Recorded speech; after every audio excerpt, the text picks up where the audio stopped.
yours? Yeah, mine just got delivered a few days ago. Did anybody get a signed one? I don't know yet. I just know they arrived where I ordered them. Oh, is that big package you were waiting for? No. And I got in here, and Zach tells me he understands the MSTR trade. Followed up with, he's bearish on it. I went and I just had to go buy more. I'm like, this is even more bullet. After telling me that he got into Doge at 9 cents and made 80% off it when it did a 4X, I'm like, you do not get worse than that. Like, this is the complete perfect countersign. Zach is really, really bad at trading. Yeah. Really bad. It's not a good time to buy is equal to, it's probably the last chance you'll get to buy. I would take Zach's legal advice, but almost everything I've ever heard him say about the Bitcoin market has been as wrong as you could possibly be. No, but Litecoin's going to pump, bro. Don't worry. I want to remind everyone, this is the same Zach that said Bitcoin probably has a 30% chance of going to zero. Well, he also thought Bitcoin was going to, he also was convinced Bitcoin was going to 12 grand at the bottom, and that turned out to be not true, obviously. Yeah, it did. GBTC. Well, Johnson that went below 12 grand. I think Johnson gave it like a 20% chance of failing. Johnson, when was your last dinner with Bitcoin Tino? Does he call you anymore for dinners or no? He came over about a month and a half ago after we had the baby. That's nice. Did you guys have a chat at that time? We talked, yeah. I always tell him he's an idiot. Dave, I have never articulated what I think Bitcoin's chances of failure are. The question that we answered last cycle, the question we answered was, what are the chances that Bitcoin doesn't go through a cycle again? No. When we were talking about it failing, I don't know if you gave it a percentage, but you did say there was a percentage. Yeah. What did I say? Because I don't think you were even there for that conversation. This conversation didn't happen. It was whether it would have another pump or not. That was the question. Absolutely. What are the chances that Bitcoin doesn't pump? What are the chances? We had 2 conversations in one. One was, what are the chances we ever see a new all-time high again? And then separately, what are the chances that Bitcoin goes to zero? Yeah, I've not been part of the second conversation. I've been part of the first one. So I don't know whether Zach's at 25%. I don't think he said 25% chance of zero. That doesn't sound like Zach to me. Zach and John Fakori were both giving crazy high percentage that it could go to. Yeah, because they want to sound. There's this disease of people who want to sound smart, but they actually end up saying the dumbest thing ever. It's called midwittism. And if you would have asked me, I would have told you the percentage chance is zero. I remember we had this conversation in 2022, and it was funny how bearish people were then. People get the most bearish. That's what we're talking about. When it's the bottom, and they get the most greedy when it's the top, and blah, blah, blah. So what you should do is, if you know Zach is a bad indicator, use him as an indicator to find out if we're at the top. Because when Zach starts getting real greedy and hubristic, it's the top. Yeah. But so is yours.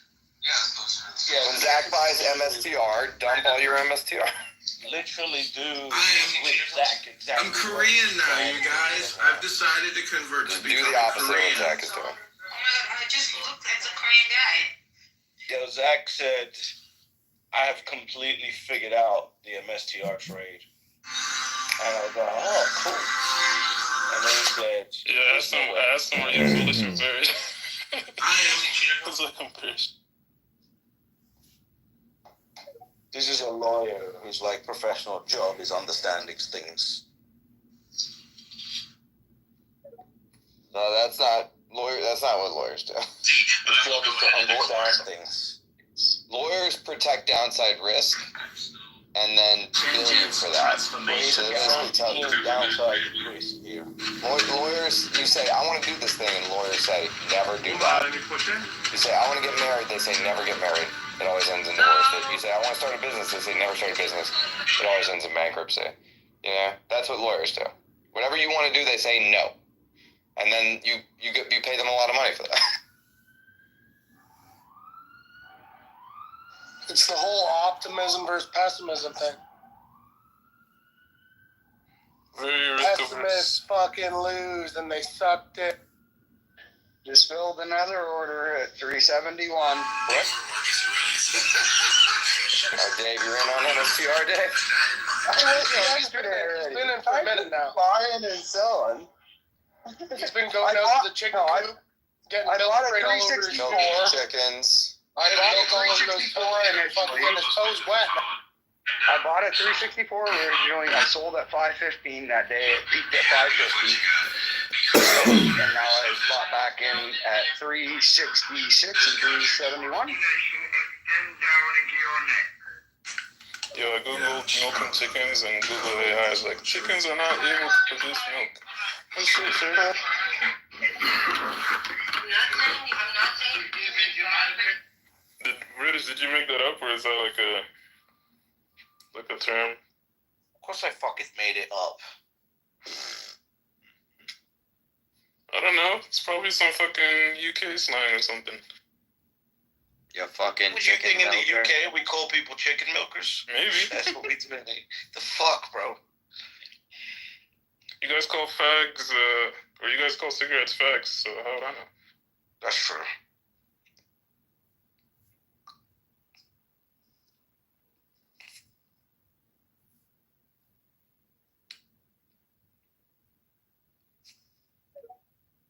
Listen, man.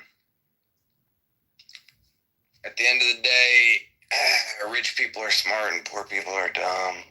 And the amount of money that you have determines how smart you are. Dave, tell Hoggle it's not about the money. Come on. It's always about the money. Oh, Dave, tell Hoggle it's not about the money for you. if it wasn't about the money, you'd be teaching third grade public school like a fucking loser. Because that's what It's absolutely about the money. We're going to fix the money. Fix it right up. Slap some milk bags. Dave, have you slapped any milk bags lately? Slap some chickens. Slap some chickens, Dave. We get our milk in glass jugs, Otto, so... Milked any chickens lately? Whenever I do get milk bag, Joe, I do slap them around. Teddy's the one that slaps the bed. Hey, Otto, here's what's interesting, though. I was talking to Punter, right? Punter Jeff. And what's fascinating is that there is a extreme multiplier on the actual MSTR stock. And he showed me the depth chart on the stock. And it's like a $30, a $30 move could happen with a tiny amount of investment into MSTR. So he's like, you could see, a $2 billion buy by NASDAQ add like somewhere between $30 and $100 billion onto the value of MSTR. That's quite fascinating. I've never looked into that yet. Yeah, that is interesting. I know that because I've been watching the VOD.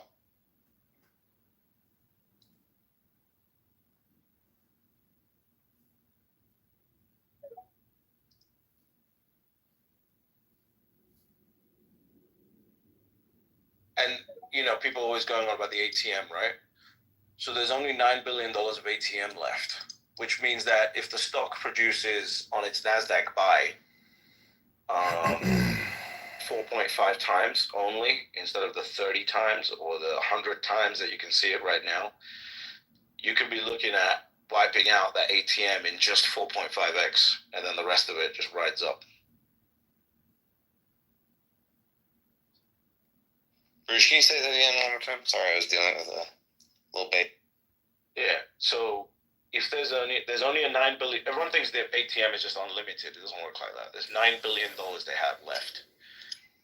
So if Nasdaq buys $2 billion and there's a multiplier of say 30 on the stock, just a 4.5x of that multiplier could wipe out that ATM very easily, and then they can't sell any more stock until they go back and get some more. Yeah. Also, there's a freeze period, I believe, between Jan 1st and the earnings. So there's a month where he cannot hit the ATM. Well, that's bullish for price. Massively bullish for price. Massively bullish. They don't do another Why wouldn't they? ATM until they're done the corporate senior notes. At least that's based on kind of what he originally had said. Yeah. So they'll run through the ATM, and then they'll go do the convertible debt. So this is huge. Like, if we get through the ATM, so I think this is what's happened here. He's decided to hit the ATM real hard, get it done, let the price run. That will create volatility for the bond side, and then he can do the senior notes. This was an error in my thinking that cost me money. Was I thought the ATM would happen after the convertible notes, and it's the opposite. And so I bought a little bit too high because of that, but whatever. In the end, you just keep holding it all as a watch. I think I bought pretty much a good time. We've never visited below my purchase price yet. I'm kind of de-risked. Me and you were buying on the same fucking day. What do you mean? Yo, I can't. Go ahead. Yeah, I can't front like. Yeah, the Jews did save me because we've been within range of my purchase. Like the whole ATM, every time I hit the ATM, they really did. Just brings me within range of my purchase. The Jews saved me. The Jews, dude. What's your average price on the new tranche? Mine is 322.60. Mine's higher, like 370. How is that even possible? We were buying on the same fucking day. I'm like 378. Yeah, but I think I must have bought in a few separate tranches. Yeah, I must have lagged it I must have lagged it like around the time you were doing it. And I did buy in a few tranches. So I bought when you bought, but I also bought higher. So that's why my average is like 370. But my average on the rest of my position is 33. So it's like, it's pretty de-risked across the board. Yeah, mine is 378 because my first fucking purchase is 498. When I was waiting. That was the 30K? Yeah, about 30K. That's irrelevant, bro. Don't even look at that. I know. I was like, yeah. That's good. Listen, as long as next year is bullish, like, we're all Gucci on it. So it doesn't really matter what your buy was. If your buy was 500 versus 300, it's not going to really matter at the end. Like, because if this thing goes, it's going 2,000, 3,000, Good. The best quote about Bitcoin that I really appreciate, and the more I understand it, the more I appreciate it, is if it's not going to 0, it's going to 1 million. Who said that? Remind me. People have been saying that for years. It's kind of like just a community saying. I don't remember the first person who ever said it. That since like 2011. John McAfee said if Bitcoin gets to 100K, you can bet it's going to 1 million. Right. Which is pretty similar in nature, but not exactly. People have been saying 0 or millions for years and years. It's just like common. But the more we go on, the more I appreciate that quote. It's so simple, but there's so much wisdom in it. Yep. It's what so about much bloody wisdom. With, MSCI so much fucking bloody wisdom. Bitcoin being down 1.3%. I mean, what's going on with the outperformance, Bears? That happens sometimes. Sometimes, MSCR kind of like on occasion leads Bitcoin. You know what I mean? Teddy, you see the same chart that I'm seeing with a breakout Thursday or Friday. Do you think we revisit like the prior all-time high at like 70K before? For you, yes. For everyone else, no. For your own individual experience, yes. Only your account will be marked down. Yeah. And when all of us are sitting, when the price for all of us is sitting at 150, in your mind it will be at 70. At Because 17? you're still 70. Because you're still holding all that cash. Yeah. Let me read you. I put a bunch of cash into shitcoins. This is from even worse. Then it will actually still be at 70. This is from Bill Icon, Carl Icon's nephew. He sent this to Jay Gold. He said, not going to pretend I have strong confidence in being able to trade BTC. It just looks to me something like nearly all or all of the indicators, as best I can tell, from a price discovery technical charting perspective, indicates a pullback. Supports at 93.5K, 90K, and 85K. I want to see tested. 94.5 to 96.5 is being tested now, and the uptrend since November 12th was violated. Horizontals are typically more important, though, in a downtrend since November 5th. The 5-day EMA, below the 13-day EMA, a measure of near-term momentum, has rolled over. But this is a very violent metric. Just trying to see if I can get lucky again and divine a good entry again from a less extended level. Wish me luck. Odds against me on it, but don't have the same long-term conviction you do, although I do think it will prove out to be a real asset class. What the fuck? Bunch of gibberish. Who's Bunch of nephew is You this? said icons in this? This is a Carl. bunch of shit, basically. This is Carl Icon's nephew, Bill, who's a Wall Street trader. Yeah. Bill Icon needs to get in touch with Zach because they can probably have a good conversation. They say the same amount of bullshit. Why do I keep hearing asset class? I've spoken with him before. He's himself a pretty old guy. Yeah. He You guys have a good conversation. What's interesting about, by the way, what's interesting about what he wrote is nothing. And that's the interesting part about it. Bullshit. No, that's the thing I'm saying. That's the interesting part about it is like, this guy is a sophisticated Wall Street trader dude with hundreds of millions of dollars, and this is the gibberish he's thinking. Like, this, if a crypto noob said this to me, like if Alchemist came in the room and said this to me, I would laugh him out of the room. I mean, it's like a fucking retarded thing. Everything in that paragraph was retarded, you know? Yep. Sounds like something a financial advisor would say. Yep. A lot of people want to lose and be poor. They don't understand what it's like to be a rich, handsome Chad. But I do. I do.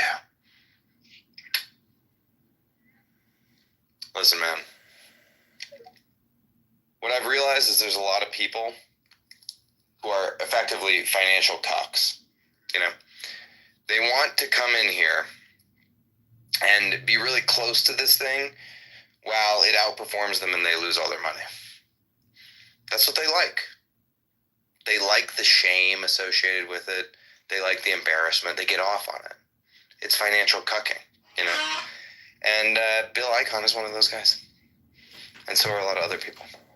They're gonna trade. They're gonna be the guys who told you, I traded Bitcoin from 100 to 200, and good trade, doubled my money on that trade. And you're gonna be like looking at them like fucking at the ski lodge in Aspen where you are when they're telling you this, and you're gonna be like, it's at 2.8 million right now. They're like, yeah, but I doubled my money on it. I was happy with that. Do you think that like people who've been holding Bitcoin for a really long time are going to like be at the ski lodge in Aspen and upgrade their lives at some point, or do you think it's going to be like a hodl until you die mentality? It's already happening. Yeah, it's happening. Dude, I think it happens. Like Yeah. fucking animals right now. You kidding me? There are new status symbols though for Bitcoiners. You know, $100 billion of Bitcoin has left hands from 2013 and prior over the last 6 weeks. You haven't seen the Porsches and Lamborghinis with Bitcoin license plates? Those are fucking stupid, right? Those people are going to blow through that money really quick. I'm talking about people who are going to like live, like when are people going to live rich people lifestyles, which is not about having a fucking Lamborghini with a Bitcoin license. I think they will. I think the problem is that there's going to be a rotation before that happens, right? So all the people that are young enough are going to rotate and try and buy houses and all this other stupid shit. I would say it like this: like I already, you know, if I want to fly somewhere, I go first class. If I want to drop, you know, $1,000 on dinner, I do it. I have hobbies that cost X amount of money a year, right? Like whatever. So I'm already living kind of that way. But compared to like my means, I'm way below my means. I think that's the thing about living in rich people circles, really. Right. When I wouldn't want to either, because I'm the Rodney Dangerfield at the country club. You know what I mean? I don't belong at the country club, but I'm rich enough to be a member. That's who I am. And like, I like being like that. I like being the weird guy and the odd man out. I don't want to like when I hear other people talk about the shit they're interested in, private equity roll-ups or whatever, I just roll my eyes. I just think that shit is so dumb and so gay. Yeah, You're gonna lose so much money. Investing stuff, right? There is a level of wealth which, like, you are at now, which you could sustainably, like, there's a lot of really nice infrastructure for rich people who want to lead rich people lives. Yeah. Yep. But what is the thing is, I do all the shit I want to do now anyway. I don't really want anything beyond this. Yeah. Like, but I don't know. I couldn't.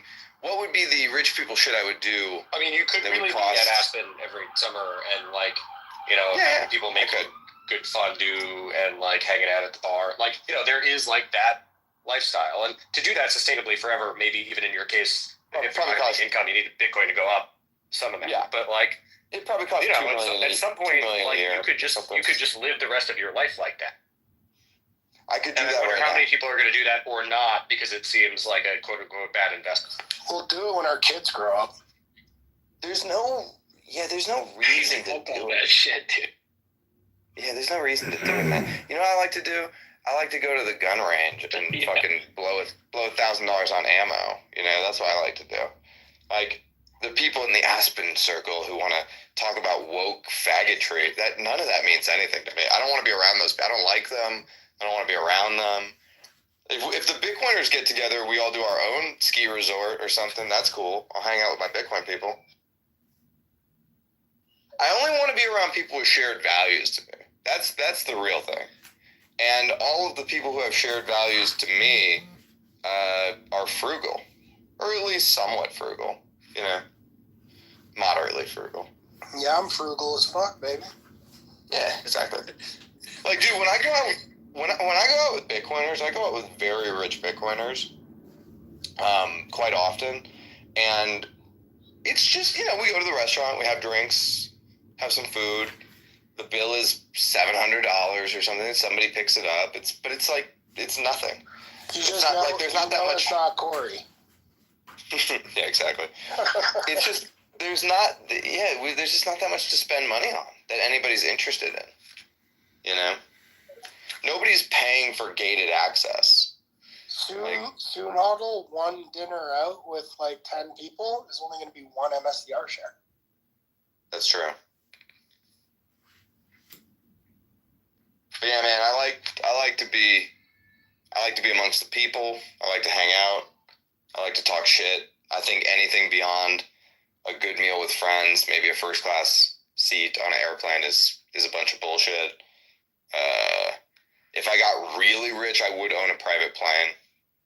But that's about it. I'm just saying there are things in between that maybe give it a try. I don't know, like what? Give me one. I can do anything. A nice thermal scope bottle. I've been places thinking you about can go getting a and nice thermal. spend a nice thermal scope. Yeah, I just spent $2,000 on a LVPO, and I'm very excited about it. A good thermal is worth like $20,000. Hold on, let's hear what Zach has. Zach.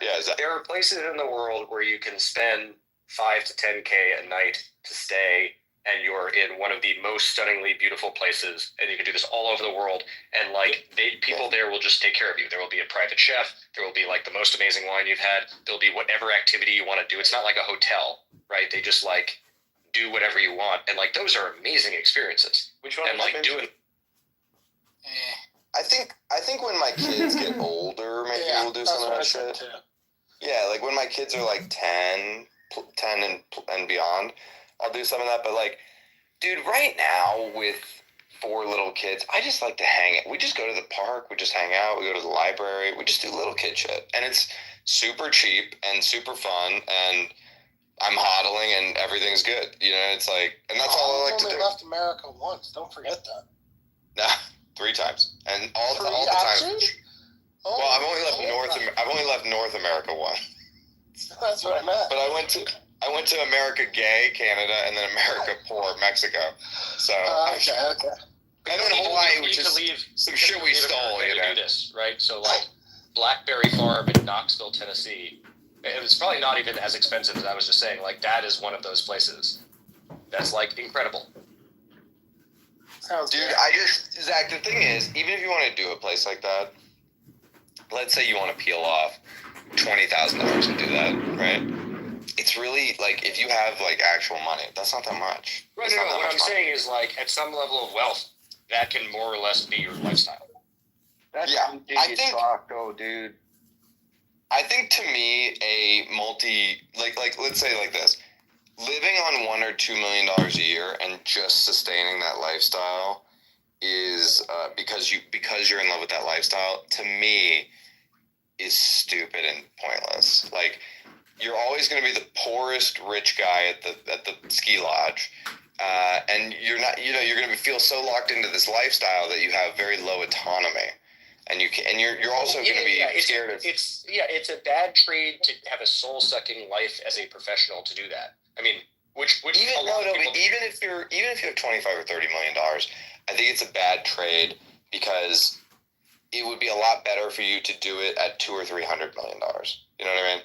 Because then it's de minimis. You would never want to live at your means. You always want everything you do to be de minimis to you. So right now, everything I do in my life is de minimis to me. Maybe, except that, like, you only get to live once. I'm telling you that it only takes another 4 or 5 years to get to the next order of magnitude. Fine, yeah. But then maybe there's another order of magnitude for 4 or 5 years after that, and like at some point you do have to value your time, and that's different for everyone. But at some point, it's like if you have access in a way that you are not going to miss the money, and you can really live a different and perhaps better lifestyle for the rest of your life, like that just seems like a thing one could take into it. Let me tell you, as somebody who's been retired now for 4 years. I haven't worked for anybody. I haven't earned any income in 4 years. I mean, I find ways to make money doing this and that and whatever. But like, I've basically been retired for 4 years. Owning your time is worth everything. That's worth its weight in gold. That is the greatest thing you can possibly do. I agree with you. But yeah, when you own all of your time. The fancy rich people shit that's past that, I have found in my experience that most of it is without meaning and is very similar to other things. So like, put it like this, like the marginal utility of each additional dollar spent on luxury or extravagant experiences, in my mind, is just not really worth it. Like the $1,000 bottle of wine is nice and I love drinking it and it's great, but it's not that much different than the $100 bottle of wine. Unless the $100 bottle of wine is very good. And then it is. Yeah. If it's your hobby and you're getting a lot of social stuff from it and engagement and whatever. Like, you really understand it and you have a collection, and then maybe you got like a case or two of that $1,000 stuff that like you understand the story of. That's very different than, I had this bottle of wine at dinner last night that was really good. But it was Zach's right on this moment, because like you can go spend £1,000 on a cigar, and if you haven't been smoking for 15 years and understand the cigar and whatever, it's gonna be like, what the fuck is this? But if you have, then it's a whole different special experience. I'm just telling you guys that, like, listen, I've sampled a lot of the rich people shit, okay? Basically all of it. Probably not as much as British or even Zach. I bet Zach has sampled more of the rich people shit than me. But just for the room, so the room knows, I didn't find any of it to be that worthwhile, okay? Like, it's fine. You can do it if you have money. And by the way, I would suggest to the room that as the bull run gets going over the next year, and you're all richer than you've ever been before, and you're feeling some type of way, I think you should rent these experiences. So if you want a fancy car, you should rent it. If you want to go on a nice vacation, you should do it. If you want to fucking fly first class, you should do that too. If you want to one night spend $500, $1,000 on a bottle of wine just to see what it's like, you should do it. But just don't go all in on any of these experiences. Let's say you make $1 million over the next year, and you want to spend 10 grand renting experiences. That's totally reasonable, and you should do that, right? And then you'll know. You'll have like if I make $1 million for the next year, I fucked up that.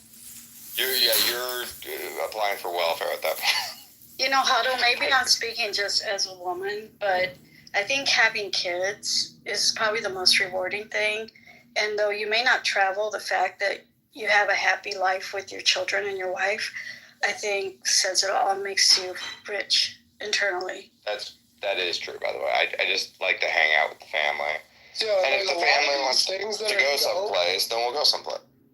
A lot of these things that are dope, like I'm a huge fan of high-end Michelin star restaurants. I'm not taking my 3 kids there. That is a fucking ridiculous idea. Right. And also, by the way, when you have money and you have kids, you have a big responsibility not to ruin the kids. And everything we needed to know about the planets in this forest. Yeah, look, I mean, my perspective is I don't have kids, and so I'm in the part of my life where, like, I'm getting to do some of the stuff, and it's like, really sick, but I don't have to worry about kids. I think, like, you and your girl should go do that shit. Like, dude, before we had kids, me and my wife, I had a companion pass on Southwest for my wife, so we just flew everywhere, different city every weekend, super fun. I did all that shit. It was great. And you should do that too, because those will be warm memories when you're having children. And then the children, you'll enjoy your time with the children so much, and then you'll get a little old, they'll get older, and then you'll bring them in on those experiences as well. But there will be probably like a 5 to 10 year period in your life where you just kind of want to hang out at home with the small kids, because it's like a peak experience in life and nothing else comes close or matches it. And they don't have the attention span to do a lot of this shit. And I think you can ruin your kids. Like that. Also, I don't think I would want to necessarily live in New York City with small kids, because just the way you'd have to do that for that to be comfortable, I think would fuck up your kid. Yeah. Also, like so my oldest is 10 now. They start getting into sports and stuff, and like taking off and leaving and going places is actually a nuisance for a lot of things that you kind of commit to. I don't know. I think there's something good about just, showing up every week to play hockey as a kid, not traveling the world. I don't know. I think it's healthy. Having a home. But my point is, like, beyond the like luxuries that people know about, right? Flying first class, like the 5-star hotel or whatever. Like, there is a different level of luxury behind that, which I think is just like actually way better. I think one thing, if I had $100 million worth of Bitcoin, I would not want to miss out on. I think one thing that I found respectable about HODL is he thinks of things in percentages, right? So no matter what your net worth is, you can spend X percentage on vacations and X percentage on lifestyle, X percentage on luxuries.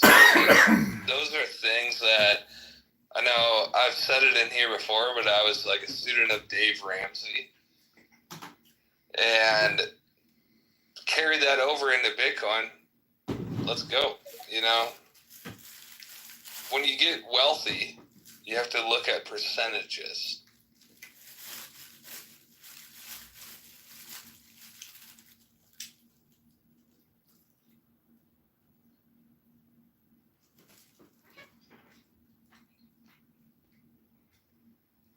Nobody. I agree, Shaner. It's like the saying, what's 50 grand to a motherfucker like me? Yeah, sorry, my phone's 2 rooms away, but I really like that too. And you think back, I'm like, yeah, I guess I did get out a lot before I had kids. Kids definitely slow you These down. guys have really taught me a lot about wish I could do life. this and that, but yeah, I have my own time. I'm sleeping the kids, drop them off, get to make them big breakfast in the morning, pack a full lunch. Grateful for this time.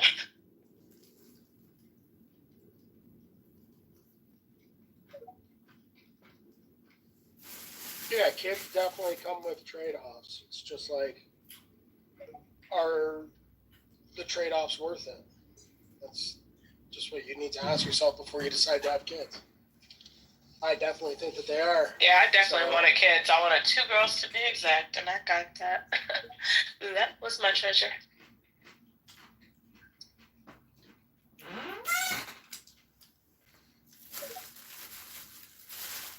That's what's up, woman. Yeah, there's a lot of cool shit, before we had kids, but once you have kids, you remember like those things more than fucking going to Miami or Dubai or wherever.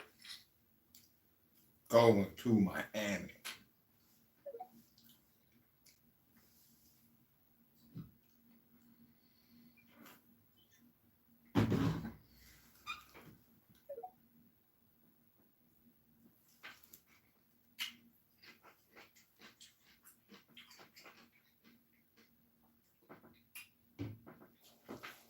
It is true, like, in the chat, Jeremy says kids are the wealth. Like, I could make $100 million in the next year, and that'd be great.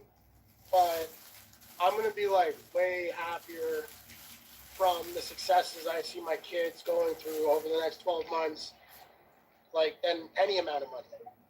And like that shit compounds too. Like they continue. Take the $100 million and then worry about the kids later. Achieving all these great things. It's like that shit's fucking priceless for real. And like if you don't have kids, it's hard to even comprehend because like I didn't really understand it until I saw it. So, and you could see somebody else and be like, oh, that's great, but until that's your fucking blood, like you created this human with another human. Like that's the real game changer. It's like, those are your successes compounded through them. It's amazing. And then the joy that you see, like your kid being happy is like way crazier than you just being happy about something. At least for me, that's how I.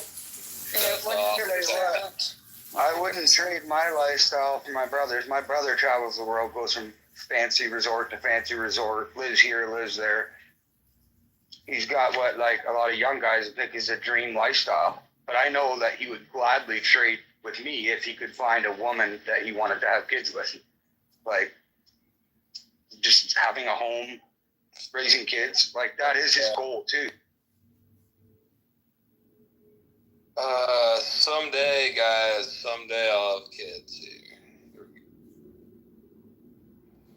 You do really have to want it, like, in order to make it happen, It's like, when you're in bad shape, like, you're not going to get in good shape unless you actually want it. And you could be like, oh, no, I want it. It's like, well, if you want it, you're going to make it happen. That's the same with having a family. Like, you could say, like, oh, I want to have a family, but if you want it, you're going to make it happen. Like, you need to actually put in the work. Yeah. You need to find the right person. You need to, whatever that means, you need to do it. And then, you need to get on the right page with that person. Like, are we building a life together, It's not like, oh, I want to have a family. It's just going to all fall into place for you. That's not how it works. Yeah, I see that Adrian Dittman guy is in the room. His hand's raised anyway. Somebody remove him already? I don't even know who that is. He's a guy who records everything. Oh, cool. I don't really care if I'm getting recorded anyway. Yeah.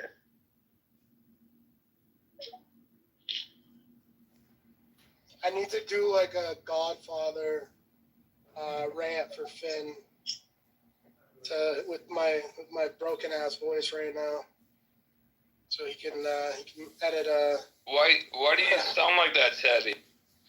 I got sick and then I trolled Kathy for too many hours Oh, on no. end, and a combination between the two has really fucked up my voice. Hopefully you feel better tomorrow, dude. That video that they put out about that, I wasn't in here. I don't know if you who was for the guy who was like talking about running for president. I think that was yesterday. Were you guys in here for that? How he ran for president? It was like his name was like Lesnar or something like that.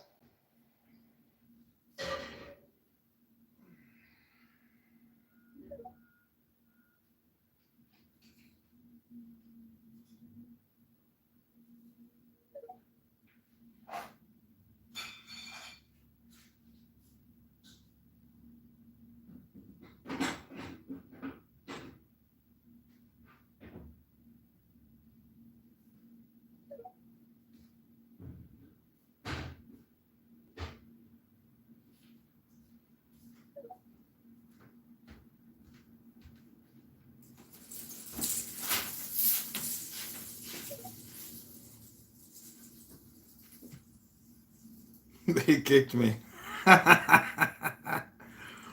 Oh. That's a very good thing. Thank you.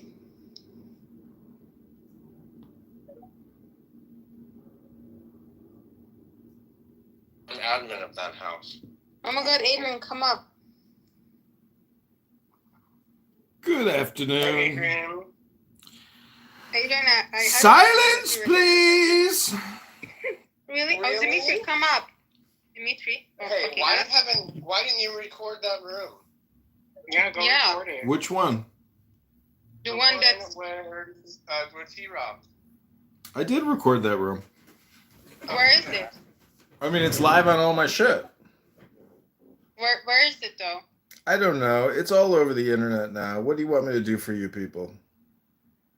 Anyway, I had a dream that you were hypnotizing us. You had a dream I was hypnotizing you. Yeah, like you had a dynamic PTR, and it's like, look at my PTR, and then you're trying to make us less gay. Oh. Your hypnosis worked. Wow. I'm not lesbian anymore. Really? Did you lose weight? You don't have to hypnotize us. You just have to incentivize us. Must have I'll be lost. less gay just to spite T-Rob and Rick. Oh. That's brilliant. That's a brilliant way to de-gay. Your hate for heterosexual toxic pieces of shit have made you less gay. Shut the fuck up, you fucking nigger. Shut the fuck up, nigger. What? No. God, it's fucking on Adderall. Hurry up and suck my dick, bitch. Ba-dum-bum. Stupid. I'm gonna fucking molest you like a fucking damn gotchi. Ba-dum-bum. You too, whatever your name is. Forgot your name. Sound it out. By the way, check your fucking Telegram, Q. Fucking faggot. Now I know how Abby feels like when Yeah. You annoyed the shit out of me. Oh, by the way, do you guys like my new profile picture on my Telegram? Mm-hmm. No, I hate it. Let me see. Is it Rick? No. Is it disgusting as? Look at it. I don't see it. Oh, because I haven't blocked them. You have blocked. Wow. Why? You gave me attitude. You're like Issa. Holy shit. Oh, shut up. You're Issa. You're Issa. You're fucking Nora then. You're. No, I'm not. Okay, then I'd rather be. Wendy's Nora. No, you are Nora then. If I'm Issa, you're Nora. No, I'm like Titan. No, I take it back. If I'm Issa, then you're fucking Simon. Can't take a shit. Elon Musk. I heard my name. What'd you say? Elon Musk yesterday. I have a bone to pick with you, Tia. Why the fuck you're being rude in the fucking street? What? Like, what the fuck is your problem? What do you say? What I do? What? You're cussing at this fucking black woman. Move away. There was one video, a woman who was crossing the street and she sounded exactly like you, and he sent it to me. He's like, "This is tea time." Oh, that's my old when I was listening, I was like, "Really?" Like, it sounds exactly like you. I was like, "Whoa!" I believed it at first, but then, yeah. You had to figure out it wasn't me. It wasn't me. Wasn't me. It was me. Wasn't me. It wasn't me. Anyway, that's so funny. Because I I'm got not high. allowed to sit Because with you, I got high. Pussy. Because I got high. Pussy, I'm not allowed to sit with Wasn't you. me. Why not? No, I'm not allowed to sit with people who impersonate Rick. Why not? Why not? I'm gonna go check again if that's happening. What authority does Rick have over you? What the hell? Hello? Rick is a fucking. No, Rick left. He's so stupid. You know what's funny is that I'm not malicious, but I get in people's skin so good that it irritates You are them. malicious. What the hell are you talking about? What are you talking about? I don't do I'm not malicious. I'm not extreme malicious. I just talk You're shit. in denial. Hello? Okay. The first step is fessing up. I'm tier Hello? 2 malicious. I'm tier 2. Tier 2. Hello? Tier 3 is like when you tell your dead relative, you like put like obituary of dead people. That's tier 4. Hello? Abby's tier 2. Abby, Hello?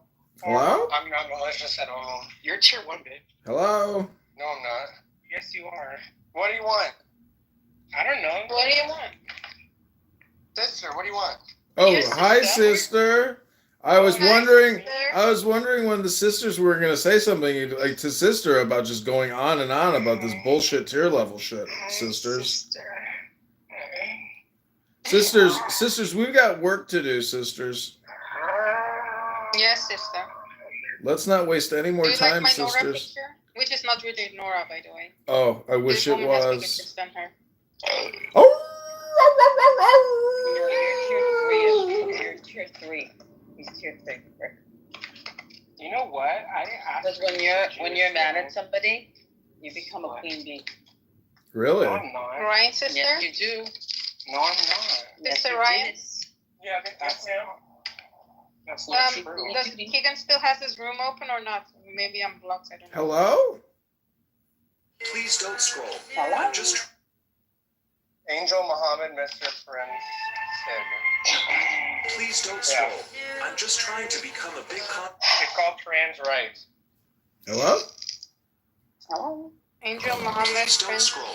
I'm just trying to become a big content creator one day, but I have no supporters. So if you have the chance, please subscribe.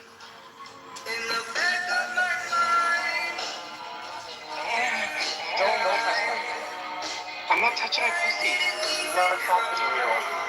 Okay, daddy. Have a kid. Hello? Why is this fucker listening to like depressing suicide music from TikTok? I thought that was James Bond.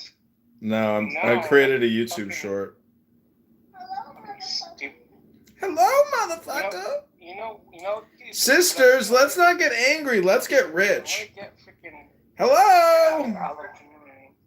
Where your Elohim on you, bitch? Hello? Oh. Hello? Just say what you gotta say, sister. Stop saying that.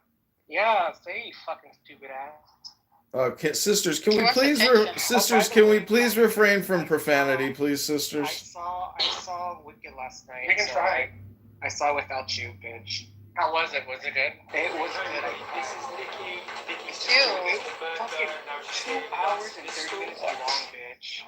Have you seen it on Broadway? Never. I want to see Broadway now. I want to see the Broadway one. Disney Plus has the recording. Sisters! Sisters of the world, unite! Sisters! Sisters! Oh my god, Sister, don't mute sister. Rule number 1. Sister shall not muteth sister. Sister shall not censor sister. Sister shall only love sister. Well, then give me a suck of dick. Ooh, sister, you look good, sister. Damn. From the river to the sea. Okay, this is how you should. My people will be free. Oh shit! Hold on. Allahu Akbar. Welcome back to Free Israel from the Zionists. Free Palestine. Free Palestine. From the river to the sea. My people will be free.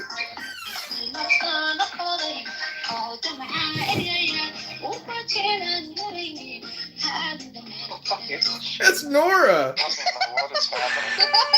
I'm trying to be Nora.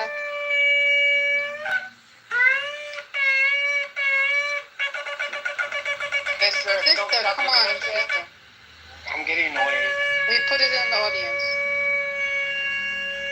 Love your sisters. Don't piss them off. Yeah, let's love each other, sisters. Some of you can do that. Sisters just love LOVE. No GAY. If you want to get back against T-Rubs, you got to become less gay. Sorry.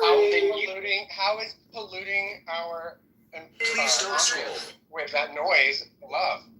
Sister. Sister, it doesn't matter. You have to be less gay to get T-Robs back. Sister, dumb it down to a 5-year-old. You want me to go full retard? No. No. Oh, you weren't already there. Oh, fine. You guys, you don't do respect. Oh my god, I'm Okay, come Zach. back when I'm getting gay. Hold on, you have it. It's that's easy. Come on, guys. Sisters. Why would you wait? Sisters. Oh, it's just I'm working and just killing time. Oh my god, my favorite comedy. Hello! Like a killing princess. What up, princess? Are you devastated? I don't want to talk about it. What happened? Why? Kamala lost. Oh my god, sister, please. Oh my god, princess, you're a fucking Kamala Harris fucking supporter? Oh my god, She I is. voted for her. I'm as a well. never Trumper. This is the problem. What the I fuck would are never, you? Are you a fucking never white Trumper. supremacist white bitch? Why You are you a got never you voted Trumper? for Kamala as well. We're working No, on it, dude. We're working on it. No, never. I hate that man. I mean, You voted for a do fucking you? Jew, okay? You voted for a fucking Jew bitch. Okay. who? No, nobody would ever print a negative comment on the site. Okay, well there you go.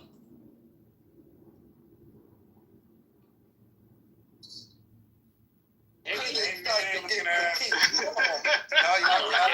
Daniel alone. Leave Daniel alone.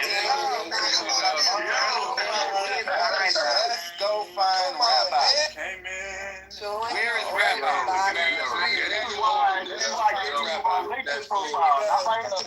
That's my personal Instagram. Shit. Real. Says a lot. You sassy. You sassy in the In the back. chat saying I was throwing Isaac under the bus. I've never done that, and this is what I don't like about this app. People can come on and lie. I've never said a bad word about Isaac or Nelson. I want to see What the fuck did I lie about? And this I is didn't lie about a damn thing. lying wickedly. Wicked. Come on. Can we get the purple? Yeah, I support both apps. I'm going to invest in fan-based regardless. Hold on, guys. Wait a minute. Can y'all hear me? Yes. Okay, hold on. Cause yeah, this is crazy. I don't, man. So Daniel, so Daniel sassy on Instagram. He popping on LinkedIn, and he don't own no apps that he built. You know the trannies all in his. Did I say that? I didn't say that. Did I say that? Or like less. Did I say that? I did. I don't remember. Daniel, I'm gonna keep. Listen, that's what was said. Absolutely, 100%. That's what was said. My point is this: the reason why I asked you to come in this room is because you made a few comments about fan base and then touted your experience. Everybody else that was in that other room are people that do not understand a lot about how the business of technology works. But you said that they're just users of a platform that any other platform like Fanbase, and everybody's not gonna agree. Like there's people that hate Instagram that use it and TikTok, and there's always gonna be those people. So I'm not worried about that. I always get very, very critical of people like you, because what you're supposed to do in this space is if we are in this space together, because I don't know you, I've never met you, and I've never talked to you before today. So for you to start to comment on my company and I don't know you, and then the information that you're giving is categorically false and inaccurate, you're supposed to be someone that's in the space for 19 years. You're doing yourself a disservice, right? And you're doing yourself a disservice, and you're doing me a disservice as a complete stranger that doesn't know you, that I'm at my job just minding my own business, raising money. So I have to bring you in a room like this to say, this is not, if you want to work in the tech space, this is not how you work in the tech space. This is not how you get hired anywhere. I wouldn't hire you at any company if I know you're going to talk shit like this. I wouldn't hire you anywhere. I wouldn't hire you to take out. Here's the thing, Isaac, right? So I wouldn't hire you to take out the trash. There's a few things you don't know. Hold on, there's a few things you don't know. If you say you be in the tech space, I mean specifically product design. Let me be more specific. Product design, right? I've gotten countless. I can't even count inquiries about what do you think about Fanbase? It's black owned. And my honest judgment on that, given somebody who's been in this space for so long, building products, I said, it's good that it's black owned. Nigga, you got Diddy on your hold on, shut the fuck up, bro. Let me. Hold on, guys. Hold on. Let Daniel talk. Man, I said it's black. I said it's black owned. That's good. But I also said that we have to get away from this notion that just because it's black owned, it's providing some type of value. Because there's a difference between being black owned, right, and it provides no value. And I'm not saying that fan base doesn't provide value. Let me make that clear. That's a small caveat. Hold on, let me finish. I'm trying to get to that. Then there's the other side of things, right, where you have black owned and it provides value. Now, all I said, in the last room, I've only been in there for less than 10 minutes. All I said was the stock is useless from a perspective, and I was also very clear in this in context. But that's not true, though. That it's non-voting. Hold on, because it's non-voting. That's what I said. Wait. Hold on, guys. So you're saying the stock so you're saying everybody that has stock in, I have stock in NVIDIA right now that's doubled or tripled. Is it useless? I don't have voting shares in NVIDIA. I have NVIDIA stock. It's tripled since I purchased it. So is my stock useless in NVIDIA? No, I don't have. I gave you context as to what I meant by that, and I'll say it again. Context isn't a fact. It's just context. It's your interpretation of what may or may not be the truth. No. Because I said how you were marketing, right? I just said, when I first came in this room, I said, it's how you're marketing it. Oh, it's black owned, it's ownership. Okay, yes, you have ownership, but I also extended further as far as context goes, is it's not meaningful ownership because you don't get any voting rights, basically. Now, obviously, yes, what you're saying, that is true too. I'm not saying that's not true, meaning you own shares in NVIDIA and the stock goes up, great. But what you're talking about is like, okay, are you going to day trade? Are you going to trade in long term? Daniel. Let me help you out. No, this is hold on, Daniel. Hold on, Daniel. You stuttering a lot. Hold on. Just calm down. Let me explain to you. Okay, so when you have when you're offering securities for your company, right? You can provide preferred stock. So do you know what preferred stock is, Daniel? Yes, I am. What is preferred stock? Yes, he is. What's preferred stock, Daniel? Preferred stock is usually what investors get. Investors meaning, I'm not talking about crowdfunded investors. I'm talking about like angel investors or VCs. Well, what's the purpose of preferred stock? What does it do? What do you mean? It depends. Is it non-voting? Is it voting? No. There's a specific reason that it's preferred. But go ahead. If you don't know, and you've been in the game for 19 years, and you don't know the answer to the question. You're the first in the deadline. I have a question.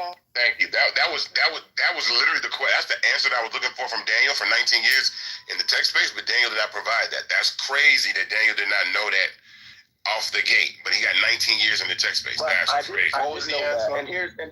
Wait, hold on. I did know that, and also I can even prove. Why didn't you answer the question, Daniel? No.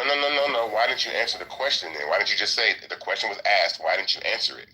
I answered it, but not the way you wanted to. No, you didn't even answer at all. You said, "What are we talking? Is it voting? Is it voting? Is it not voting?" I said it depends. But you see, here's the thing, right? Fan base. We're not talking about fan base. We're talking about preferred stock. Hold on, we shifted. I'm getting there, but you're trying to control. No, because it's my room. I'm gonna control whatever I want to in my room. Listen, I'm not controlling a narrative. I'm just controlling the pace. You invited me. I'm controlling. No, but I'm controlling. Hold on. You invited me. I'm controlling the focus of the conversation. We're gonna stay linear.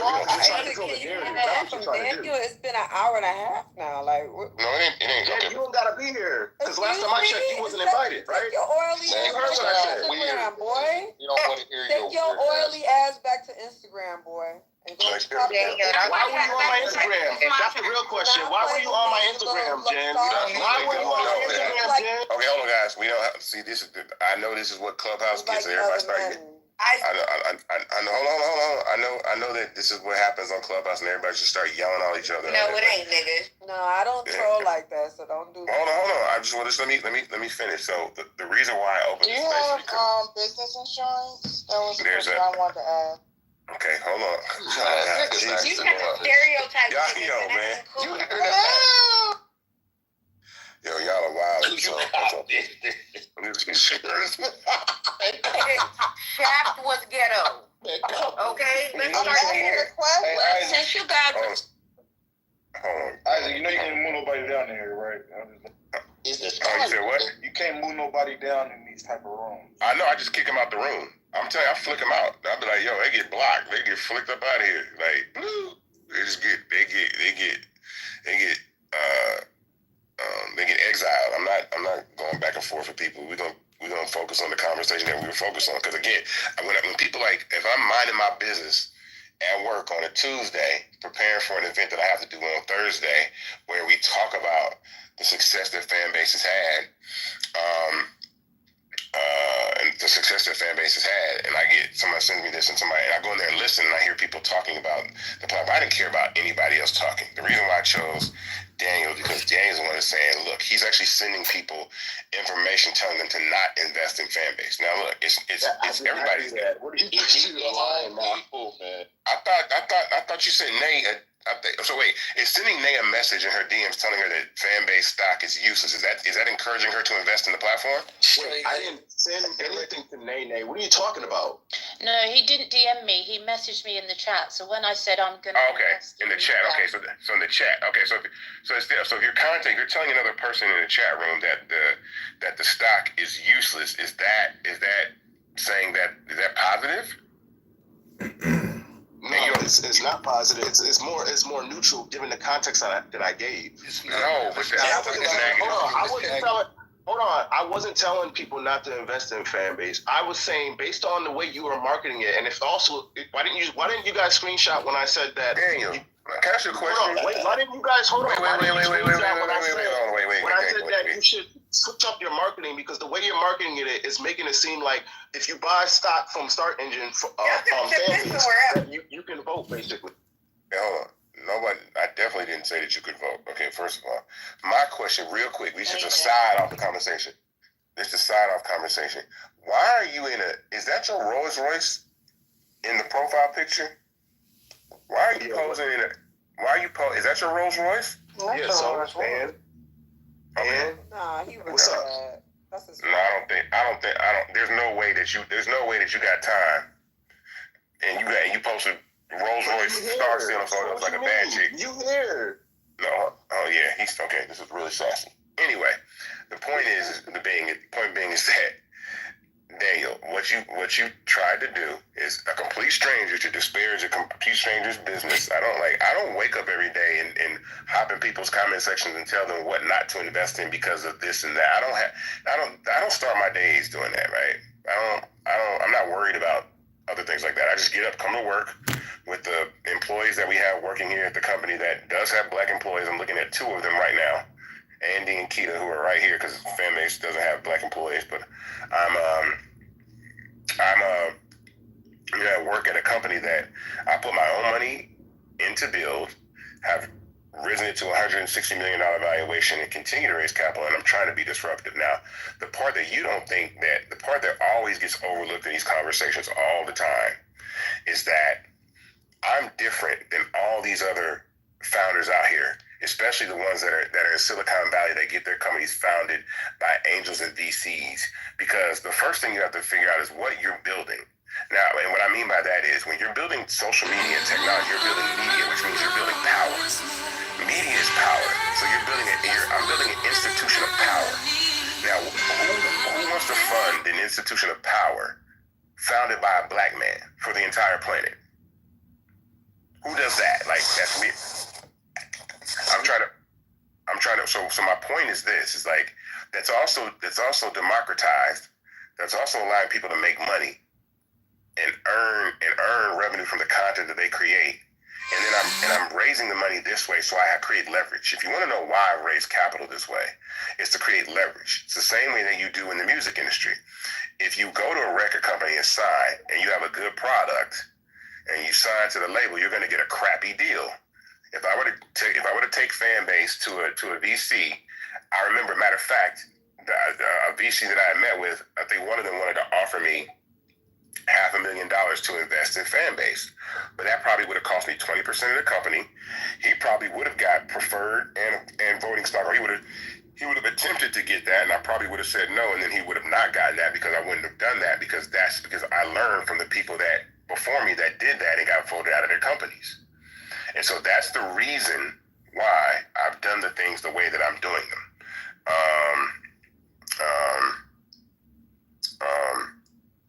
So that's the reason why I'm doing things the way that I'm doing, because I'm creating leverage. So I'm building a platform independent of institutional capital to show them that I can build a platform without your capital. And then once the platform gets to a point that does start to scale rapidly, right? Which every platform has this day, like Blue Sky scale rapidly, the conversation will be entirely different. Do you think Blue Sky is sitting in front of people right now, getting almost 18 million users in 3 weeks? That the people that are coming in, and you think they're going to give them voting stock? You think Blue Sky is going to give the people that are investing in voting stock? You think they're going to even have a conversation about voting a preferred? No. Are they going to say, or they're going to say, take it or leave it? That's why they forgot CEO. If you don't, the Saudis are on the other line. What y'all want to do? Oh, if you don't want to, okay, SoftBank is on the other line. So you want in or you want out? What are we doing? Because this train is moving with or without you. And that's how you create leverage. That's how you maintain control of your company. But the 19 years that you've had in the tech industry, you haven't learned that. So I'm here to teach you that first and foremost. Always know your worth and your value. Don't sell yourself short. Because even if you have to, fund your own business. A lot of people out here, this ain't never been done before. Like I said, filing patents. You said that fan base is a reskin version of Instagram, all these other platforms. And in many instances, what you're saying functionality-wise is correct. The big difference in fan base is not the functionality, it's the function of the people that actually use the platform that I want to be different. I don't want these same 17 guys that run these companies up to $300 billion and then always leverage black culture to create generational wealth for exclusively their family to continue to do that. This time, I want to leverage the platform to create generational wealth for anybody that has the wherewithal to invest in the company early and then watch it grow. So then when we do exit, or we do go public or we do get acquired, then everybody that jumped in early has an opportunity to create generational wealth for them off the back of our own culture. I'm over the days of black culture being inserted into some sort of infrastructure and we don't benefit from it. We've done that in the music business. We've done that in the NFL. We've done that in the NBA. We've done that in TV and film, and we've done that in social media. So all of those institutions that's easiest to build, the easiest to build is technology and social media because it's virtual. I don't need stadiums. I don't need recording studios. I don't need movie studios. I don't need microphones. All I need is software. So I can use software to use as an asset to fill with black culture and leverage that into something that is a multi-billion-dollar company, then exit and then distribute that wealth to the very same people that give it its value. So that's what makes fan base different. It's not the buttons. It's the intention behind why we're building it. That is why. I'm sorry, brother. Mr. How you doing, brother? Well said, Isaac. Mr. Hayes, can I speak to you without, without getting interrupted or thrown away? Well, hold on. Who is this? This is opinionated from a person who invested into your app not once, but twice. And I also made sure that I promoted your app by letting people know they could get paid. And a lot of people went over there from Clubhouse. Who is this? I said my name is opinionated. This sounds like, is this the lady that got kicked off the app? Don't be so aggressive, Isaac. No, I've never been kicked off of any app. Okay, I'm just trying. She sounds like the other woman that was in the other room. She do. Sounds just like that. Yeah. Okay, so go ahead. Okay, so I've invested into your app. I also brought people to your app. The only problem that I see is you do promote a lot, and I love that for you because that's how you actually get your money. I understand. As a black man, I chose to put my money there because I wanted to support a black man who's actually got a plan and who's moving forward with that plan. However, I do feel that you don't listen to some of your users on that app. Can I stop you right there? Yes. Here's how to be the most effective and efficient way to be heard on Fanbase is to shake the app and send in a suggestion or report a bug. It is not a human. That is the most inefficient way to tell me what is wrong with Fanbase as opposed to shaking the app and sending it in. Like, people don't like, so I've used that feature several times. Okay, so then I would I'm say also that. a user of your app. Okay, hold on real quick. So what I'm saying is that you, amongst thousands and thousands of people, repeatedly do that over and over again. So you're all being heard. No one is not being heard. So if you mean by heard meaning like you say something and then we do it, that may or may not happen because based on the strategy that we have to continue to operate the business or continue to develop or scale the growth of the company. So in what ways you say we don't feel that the users aren't listened to? Yes, okay. And that's why I asked you to let me speak to you. I understand all the features that you have. I honestly think that they're pretty good features. It's not about the technology or any problems with the app. It's when users abuse the app against other users. Okay, so let me stop you right there. There's no app in existence where users don't attempt to abuse other users on these platforms. So Fanbase is no different than TikTok, Instagram, X, Clubhouse. There's always going to be people that try to violate the rules. Right. So you said there's no doxing on your app, but I've known people to be doxed. Okay, and so what typically happens? And I think I know what you this is. You better than us, nigga? You think, hold on, guys, calm down.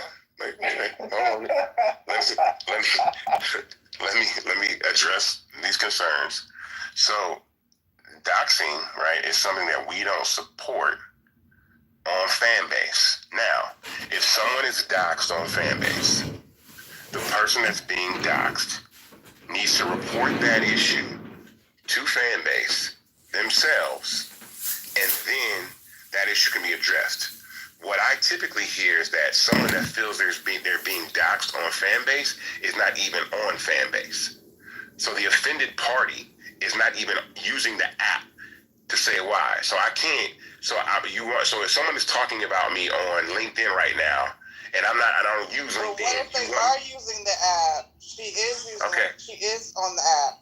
What are you talking about? So are you being? Is the one woman speaking the one that's being doxed? Are you being doxed?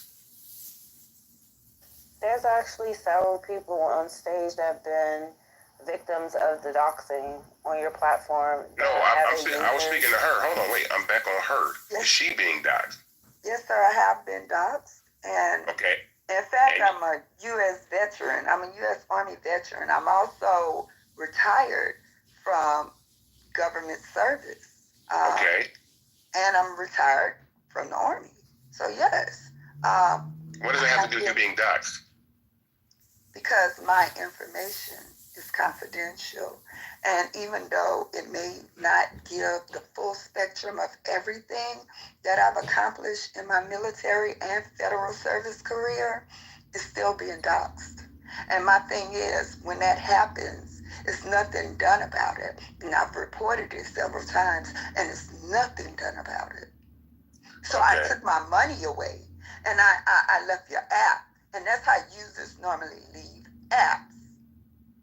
Okay, so what I would say is that just statistically, that there's always going to be a percentage of people that are just dissatisfied, with whatever experience they have on the platform, because you can't please everybody.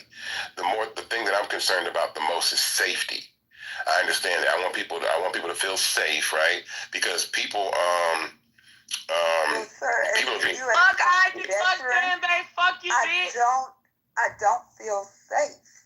And I think. Hold on, man. So. You just asked me what it got to do with it, and I'm telling you. No, man, hold on. That's very disrespectful. I'm sorry to hear that. Ma'am, like, I understand. You to say to a veteran. Ma'am, I didn't say anything to you. You did. Thank you for your service. Thank you. I explained to you what happened, and you said what that has to do with it. No, because you were just saying that you got doxxed. I didn't make the correlation of you being a veteran had anything to do with you being doxxed. It was more about I don't care if you were a veteran or. Quit playing with OP and Larry Food. Fuck you up. Gotta feed them babies.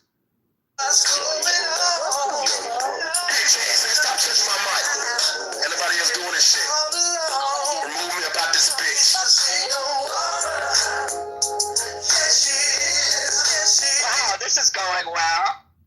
Yeah, it's going. Yeah, people getting split. People getting blocked. Like they getting. I'm just from. Get that Thank you for your time, and thank you for listening. And I do understand where I stand with a company that I put a lot of money into. How much you put in, OP? Oh, that's opinionated. That's confidential, sir. IH3, can I speak to you for a second, brother? I want you to know that I'm with the reparations movement, and I was mad because I heard you say some things about reparations, but it was Lou Fax that got me back to download the app again, bro. Lou Fax is that dude. When I found out he was having spaces over here, I followed him over from Twitter. I'll suck this shit, okay. Yeah, so and I also am a great fan of your dad. I appreciate the story you told, because a lot of people think you was born with a silver spoon and you broke that down well. I heard you in another room. I appreciate that story. But I want to know, maybe I'm trying to get the National ADOS Advocacy Foundation, which is a national organization for reparations and the transformative Black agenda, to come to your app, to migrate to your app, and have a presence on the app. And I was wondering if we could coordinate something, maybe with Lou, to bring the president of ADOS, Yvette Carnell, to a space with you, and y'all can chop it up. Like I know you ever heard of Queen's Flip, right? Queen's Flip, yeah, he's a good brother. He's Jamaican, right? But Queen's Flip, he had an issue. He was speaking, about reparations in a negative way, but he actually had Yvette on his podcast, and I thought that was real big of him, man. And I thanked him. He was in the room the other day, and I gave him his props. I gave him his flowers for doing that, man. And I would like you to be involved in the movement, man, because this is the 21st century version of what the civil rights movement was, the equity movement for to close the racial wealth gap. And I want to thank you. And one more thing, I just got to say, never can say goodbye. How long you been home, Tex? Hey, Tex, can you address what he said about reparations, though? Because I think that is important so he can correct misunderstanding or misinformation. Yeah, I mean, what do you say about reparations? It's all water under the bridge. I don't want to rehash nothing, man. No, we can bring it up. I mean, no, we ain't got to bring it up with Blue. See, Blue. You said get it off your chest. You said get it off your chest. He pro reparations now, though. That's what I'm saying. I've always been pro reparations. I've always been pro reparations. I'm not anti. I just, like I said, I would never try to interfere with the progress of people that want to accomplish reparations. I'm definitely not a person that I would never do that. That's cool. We move on. He said he's pro reparations, man. I'm not that. I gotta so hey Lou, I gotta go film something real quick. But I addressed Daniel. We pretty much know that Daniel does not know what he's talking about. And that was really the purpose of this room. And again, so to you're Daniel, not gonna talk about the defamation letter that she received? Or received the documentation in the mail? No, I'm not addressing that at this time. No, you can send all that to if they shake their ass,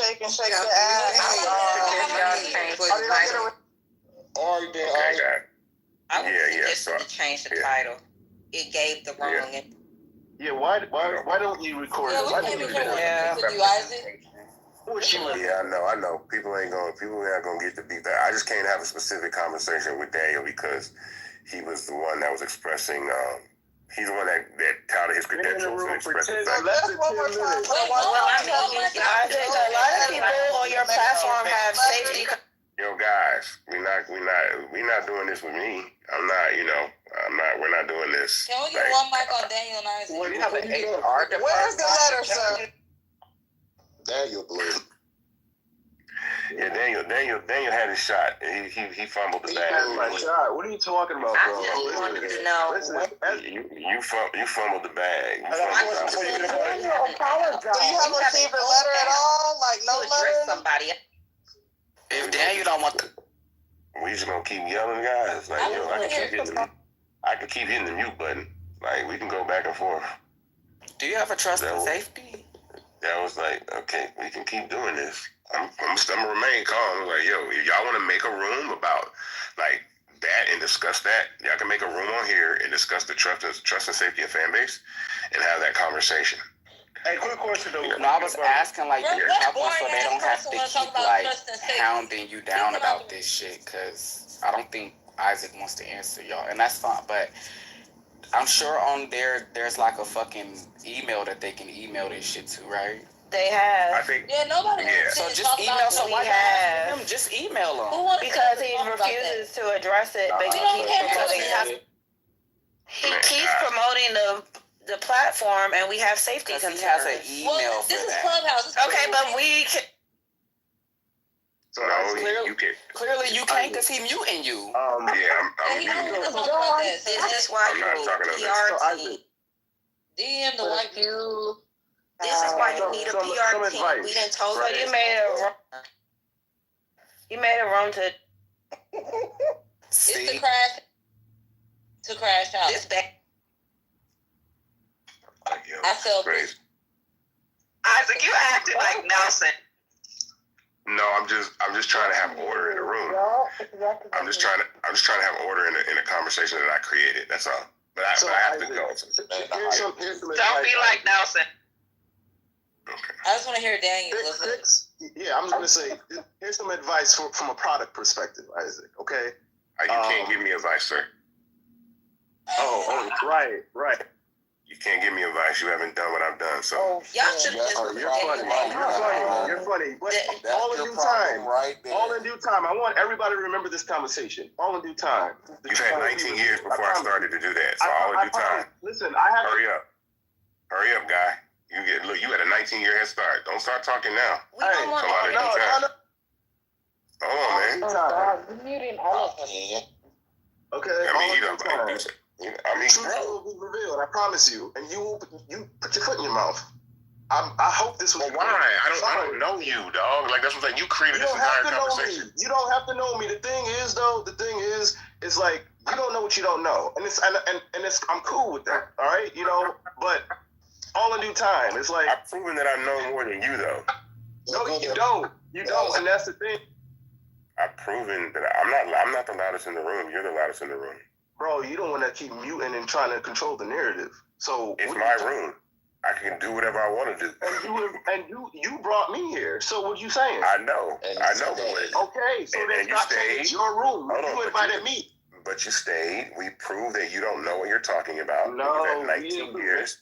We proved that you have 19 years in the tech space and don't know what a C Corp does, what preferred stock is. You haven't had anybody invest in any of your companies. You don't own anything that you built for 19 years. Okay. You've never. So all I know is you take pictures in the bathroom mirror. What else? What else you got? Come on. And you really like LinkedIn. And you really like LinkedIn. That's about it. Okay. What else? You like LinkedIn. That's what you got. We like LinkedIn. That's about it. You like LinkedIn and you take pictures in the bathroom mirror. That's about it. Okay. That's about it. All right. That's the question. And you got. I'm not. This isn't a press conference. This is gold right here. Can I ask a question? If we can't get through the email, can we send our concerns to Ellsworth Industrial Boulevard? Can we send them there? Yeah, you could. I don't know if anybody's gonna answer that address, but okay, yeah, you could. I'm making sure because I don't want to be accused of doxing because I know that's just where you're located at because I work around the area. And I just thought it was interesting. And I was saying, if you can't get by email, could you be able to send a letter to where it gets directly to you? Yeah, I don't. That's an old address. But I mean, but it's cool. It's an old address. I've seen you pull up there. I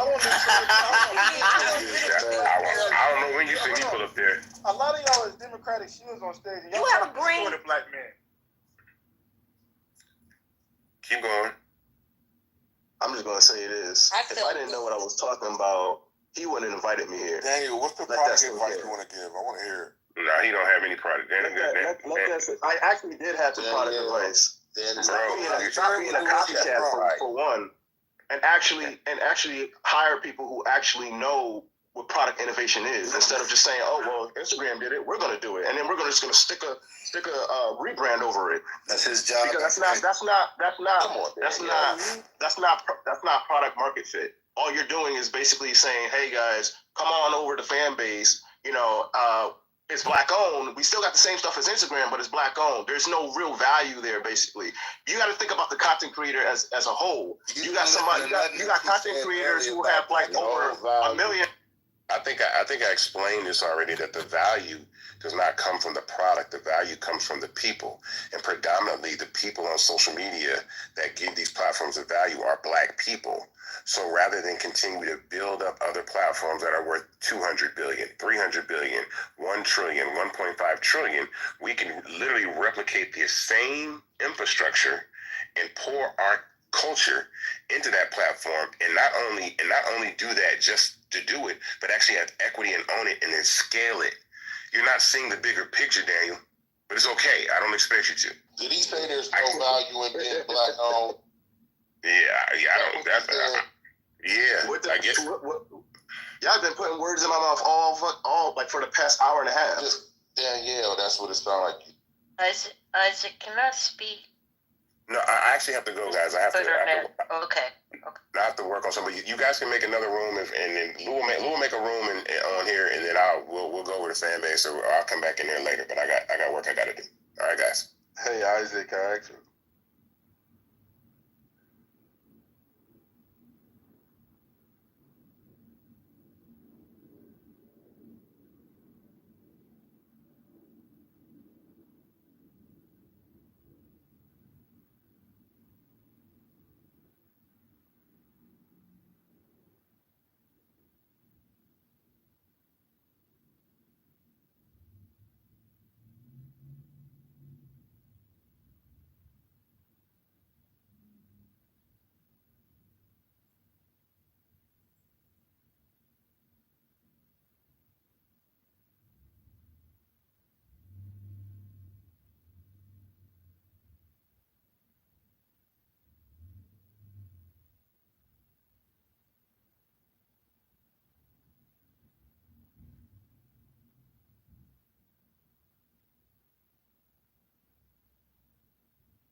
Man, Isaac Hayes kicked me, dog. So you're a 19th century Jew, like American Jew? Yeah, I mean, my parents were both born here. Oh, okay. The first gen? Yeah, I'm second gen. Oh, that's cool. Well, Haiti, I didn't know you on RuPaul's Drag Race. Except the one grandmother I had was born here, not in Poland, I think. In Brooklyn or like in New York City? I think she lived in New York City somewhere. I think it was kind of segregated at that point. Like the Austrian Jews stayed in a certain spot, the Polish Jews stayed in a certain spot. Oh, I didn't know they were segregated too among themselves. Oh, yeah. German Jews don't love Polish Jews. In terms of religiosity, like the more secularized Jews don't like the more religious Jews. You know, it's not like hatred. It's just like they don't want to be around them. They don't want like that in their communities if they can help it. Gotcha. Well, I don't blame you. I guess it makes sense. Like, hey, we're already not liked about other people. People don't like us, so might as well not be around people who don't like the weird ones. Yeah, it's just sort of like honing in on like the vibe of Judaism that you like. If you like that Hasidic, Yiddish-speaking, living in like a shtetl kind of vibe, which many do, then like there's a certain mode. But if you don't like that, you kind of want to stay away from it. I thought mostly New York Jews like set up with like Italian immigrants, like in neighborhoods, like a bunch of Italians and Jews. They did. They thought the Jews are old friends.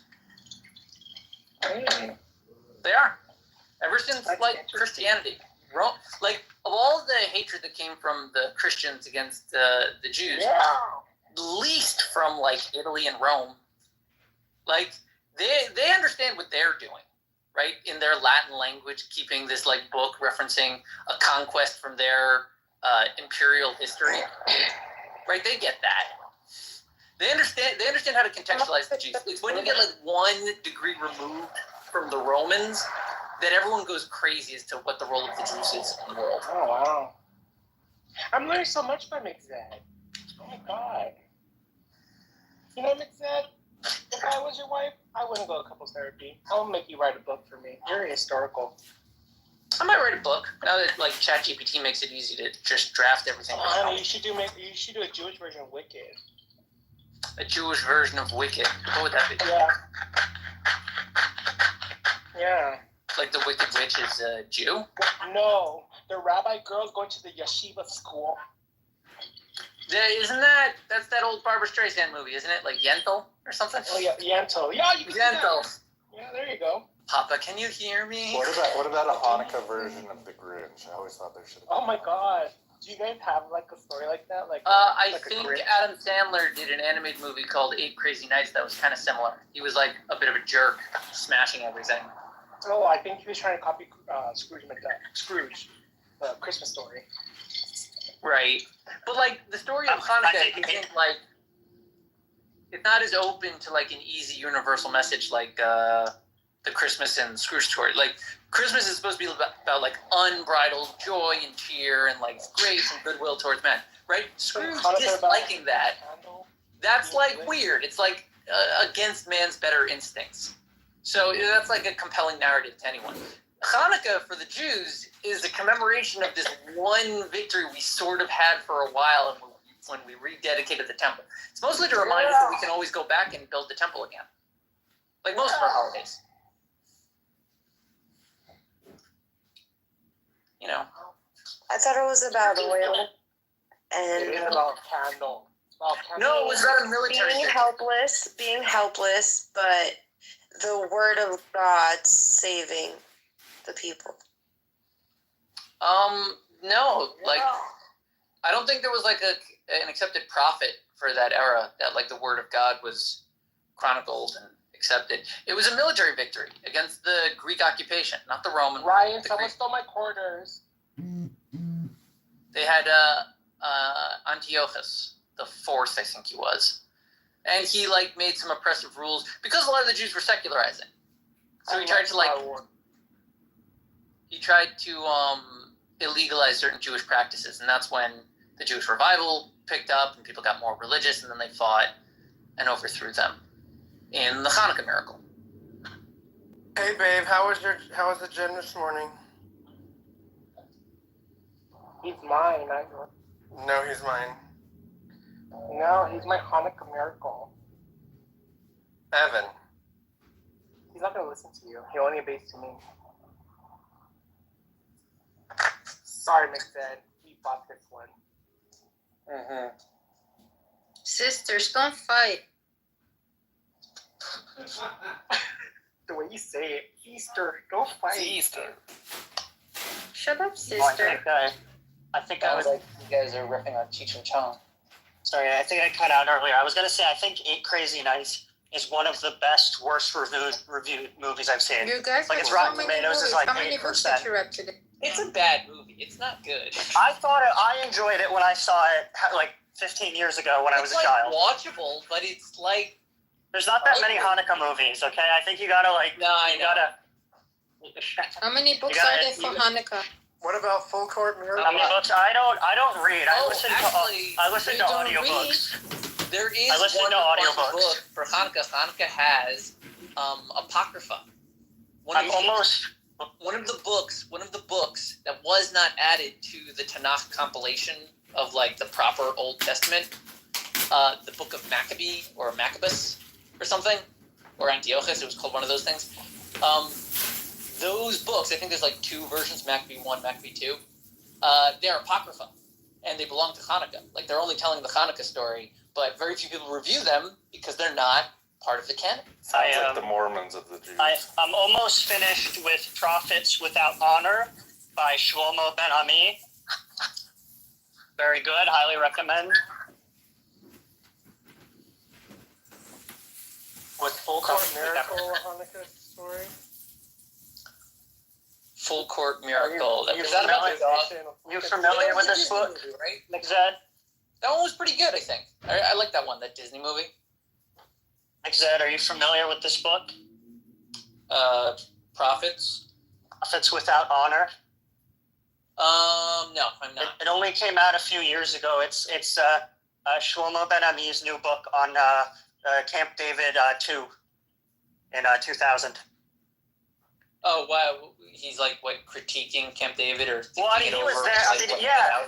Well, he's pretty cool because he's both a PhD historian and he was one of Israel's like foreign ministers and negotiators during Camp David. So he has both the perspective of someone who was there and a historian. And what did he say? He's, pulling it apart. I mean, I think my like key takeaways have been obviously besides the fact that like Arafat like negotiated like pretty like terribly in bad faith, that there were just some like really core issues in terms of like communication and negotiation styles between Arafat and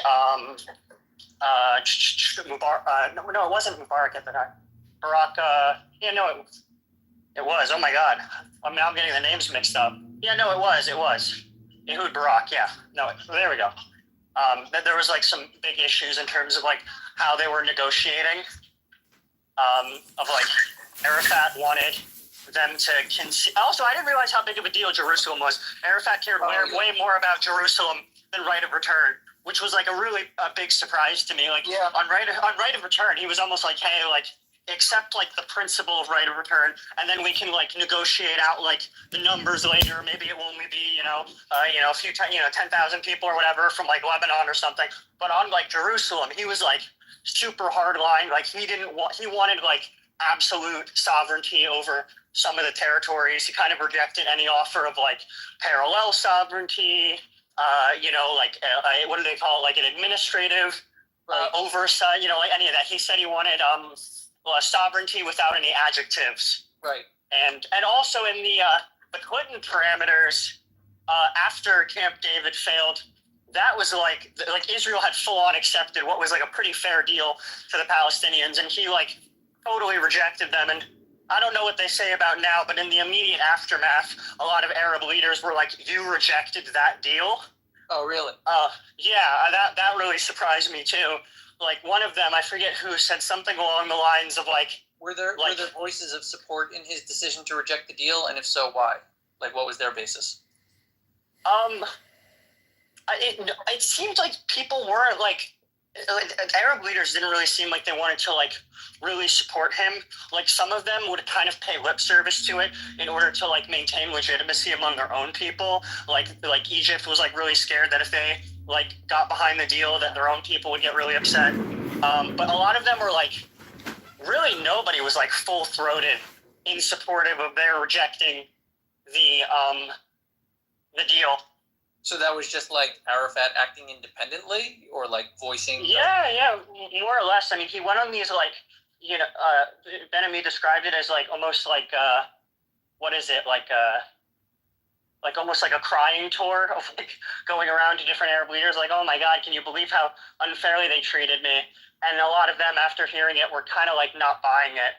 Like right. he didn't get nearly as much sympathy for his position as he was expecting. So he genuinely thought it was a terrible deal, despite everyone's advice that it was a good deal. Yeah, it seems so. I mean, he didn't want to be seen as the guy who like quote like gave up Jerusalem, even though there were like multiple offers on the table that were like offering custodialship over the territory, and also some of it was just crazy. They wanted to give them the Arafat the Temple Mount under the condition that they recognized the subterranean like right of the Jewish people to like the area underneath the mount. Like, hey, this area means a lot to us. So like, they excavate that every year. Literally, I know. I went on the exact same tunnel tour like 10 years ago, and then 10 years later, it was the same tunnel. They continued, and like there's a huge excavation project. They really like there was a whole architecture behind the original and the second temple. Yeah, so that was the a lot of the negotiating too was like Arafat didn't really want to put that many actual deals forward. He basically wanted to like get as many concessions as possible and then like reject everything. I mean, there's definitely Shlomo definitely has a strategy from the onset, or like he just got too anxious to say yes to something. It kind of seems like it. Like throughout the entire thing, he was just like very weaselly in terms of like agreeing to something one day and then like pretending that he never agreed to it. And just like overall really liking offers being presented to him and liking rejecting them, but not liking to put anything forward himself. Just basically trying to like juice as many like optic wins out of it as possible without actually like offering anything. And also, honestly, it really seemed like he was I would not continue in negotiations with something like that. No. Like, if he's really not going to put out any proposal that we can think over and reject, like if he doesn't put that out there, then like he's just playing games. Like he has to say something. You can't just say no. Yeah, that's really what it seemed like it was. It was just like no. And it sounds like the Arabs weren't supporting his the way he did it. Not really. It was very much one of like a lot of them had like the public position, private position thing. Like publicly, they'd be like, yeah, like we support Arafat, like fuck Israel. But then like privately, they'd be like, damn, like he really, yeah, like this is. One of them described it very like I forget who said it. I'll probably look it up. But he said something like if like Arafat rejects this deal. Speaking on the Clinton parameters, he said if Arafat rejects this deal, this wouldn't just be a tragedy; it would be a crime. Against the Palestinian people, and I thought that was like an enormously that's strong, powerful statement. I know. I wish I remembered who said it. Really good. Sounds like a lot of rereading needs to be done. I know. I mean, it's so fucking dense, and it's like really in the minutia of like the day-to-day like actual negotiations and what that process was like, and there's so many fucking like names and. Like, I mean, it's definitely, I know, it's true though. I mean, something like that, like, you could probably, like, reread that book and, like, be, like, highlighting shit and, like, like, if you were trying to really juice as much out of the book as possible, it would be, like, a very active read. Because there's a lot of things that he references where it's just, like, I'm gonna have to, like, use context and kind of figure it out. Like, background information than me would probably find it to be like an even more interesting read. Sounds like a good book. And yeah, in the beginning, he like very much opens up with that with a very good section talking about the difficulties of trying to write something as a historian when you were there, and kind of talking about his methodology in terms of like starting with what he remembers, but then going back through and trying to corroborate it as much as possible. And even he I forget the examples, but he gives a few examples of things where he was like, I remembered it this way, but I read enough of other people's notes to think that I misremembered it. So I'm going to go with what they said. That's interesting. Yeah. Like a historian's memoir. Yeah. It's a very unique perspective to have someone who, Shlomo Ben-Ami. Thank you. The name of the book we're talking about is Prophets Without Honor. Yeah. It's called what? Prophets Without Honor. Prophets? Without honor. And who were the prophets without honor? It's in reference to the Camp David negotiations. Someone that was there personally and is also a historian, and he's sort of recounting his memoirs for some historic scrutiny. Who were the prophets without honor of the title? The members of the Camp David Accords. Which one? All of them? I mean, I think he's referring I think he's referring mostly to Barak and Arafat. Both sides. Yeah. I think he does a good job of trying to give like a pretty balanced account of it, but like as it goes on, you can't help but feel like Arafat was negotiating like completely in bad faith. What did he say against Barack? He said that like Barack, his like negotiating style was very much like honestly kind of Jewish. I'm gonna say it because I'm Jewish, but it was like I'm gonna like. He's like they go the same way. He was like, I'm gonna give you this like shitty offer. Like the first offer was like 45% of the West Bank, and then when it actually came down to it, in terms of what he was willing to actually agree to, it was like 97% of the West Bank with 3% land swaps. So, I think they kind of, I think that he kind of like that Arafat found that like pretty insulting. I think of like these kind of lowball offers. Oh, he didn't like the lowball offer? The lowball offers at the beginning. And then also, Shlomo found it like very personally difficult when he would be like negotiating with the Arab minister, or the Palestinian minister, this guy, I think his name is Abu Masa, or Abu Mala. And they'd be like working out these maps or whatever, and then it would come time for the bigger meeting, and all of a sudden Barack would bring out some map that he's never seen before. So he kind of was just like frequent, and also like Barack was just trying to balance the domestic concerns of like the upcoming election, which I think was Sharon, and it was like, it was. So he was kind of a lame duck. Those are some of his criticisms of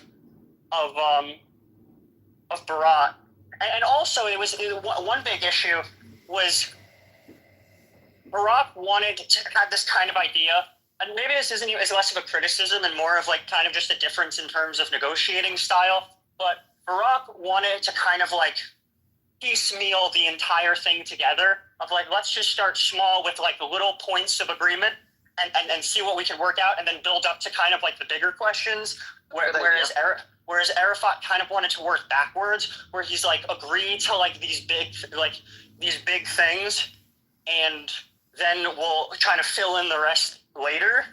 That's reasonable. Which was kind of the So one of the issues that what's his name that Shlomo was bringing up was that, well, if you're trying to do it small, like you don't know what Arafat would agree to if you do just start with the bigger thing of okay, let's just see conditionally. We do come to a deal, and this deal includes whatever thing you want, 100,000 rate of return from Lebanon or whatever. Like what smaller things would you be able to agree to now that you have that kind of like bigger win?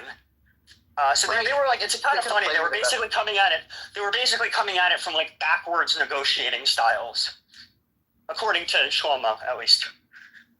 Well, I don't know that either of those are like backwards. That they're just all words and noise before people say yes. But it is interesting that he like expects high offers, right? But also that he doesn't feel in any way bound by his previous offers. Those are two interesting points, right? If I were negotiating with a person that expected the moon and also didn't care if I quibbled on what giving them the moon really meant, I would offer them the moon. And then explain over the next few weeks what that really means. But I'd be like, hey, you win. You got the negotiation. You got everything you want. Now let's see how to do that exactly. That's kind of, I think that's what Ben Ami would have thought would have been like a better. That would have worked with Arafat. Yeah. Could be. There was also some reason to believe that like throughout the entire negotiation, Arafat was basically like gesturing at the second Intifada, which hadn't happened yet. He was kind of like, well, who knows what might happen if we don't come to a deal. Like something very bad might happen, So he knew that the plans for the Intifada were already in, and he was just waiting to reject it, really. Basically, that's kind of the sense that I got. And some of it was just like how the Intifada crazy. played out, that does make sense. They probably did know about it. It was in the works, and maybe they were saying, if they offer us a good enough deal, then we won't do an Intifada. But they didn't.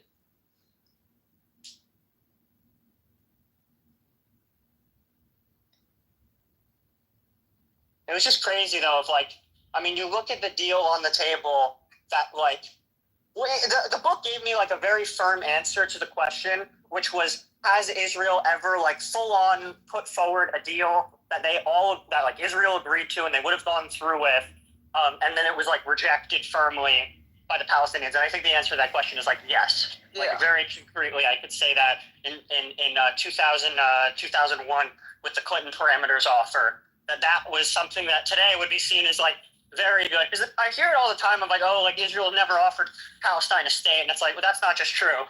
That's just like not true. They very clearly agreed to the Clinton parameters offer, which would have been a two-state solution. They would have gotten the Gaza Strip, the West Bank, like some amount of percent that was in like connecting roads and highways. And then there were also some disagreements about like the time frame of the withdrawal period from some of the contested areas, and you know whether or not that would be, you'd have like international peacekeepers or Israel would be like. I mean, it was such a dense book. Well, but yeah, I mean, it's always been a serious topic.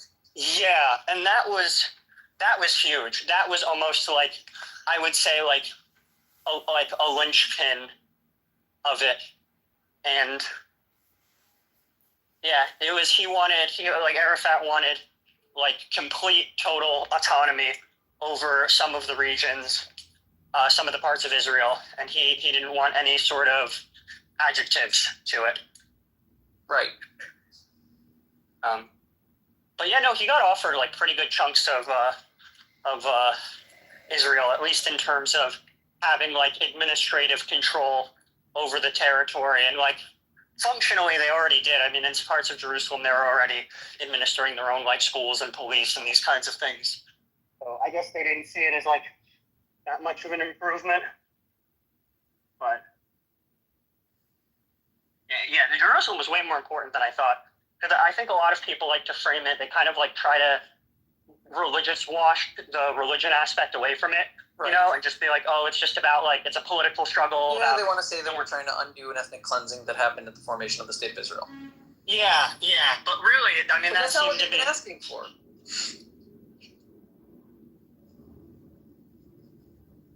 Yeah, it was a pretty good read. I mean, I had a long car trip, so I wanted to find like an interesting audiobook. Oh, that's a good idea. But part of the difficulty is the different languages, right? The Palestinians have, like, let's say, a legitimate complaint, regardless of how you put it into words. When they explain that to their Muslim brothers or their Arab cousins or the Persians or the Ottomans, they're talking in a certain way. They're using certain languages and certain understood meanings between those different communities. When we see it in English, right, that's very different from the English rhetoric we hear. When we see English translations of their messaging, it doesn't sound anything like here in English. That's what's very strange. The rhetoric in English has secularized the Palestinian issue. Yeah, definitely. I mean, they know very well like who their audience is in terms of like Europe and stuff, and they play that game very well in terms of trying to play on like Europe's own guilt towards their own like colonization and oppression. So they try to like kind of draw parallels. Yeah.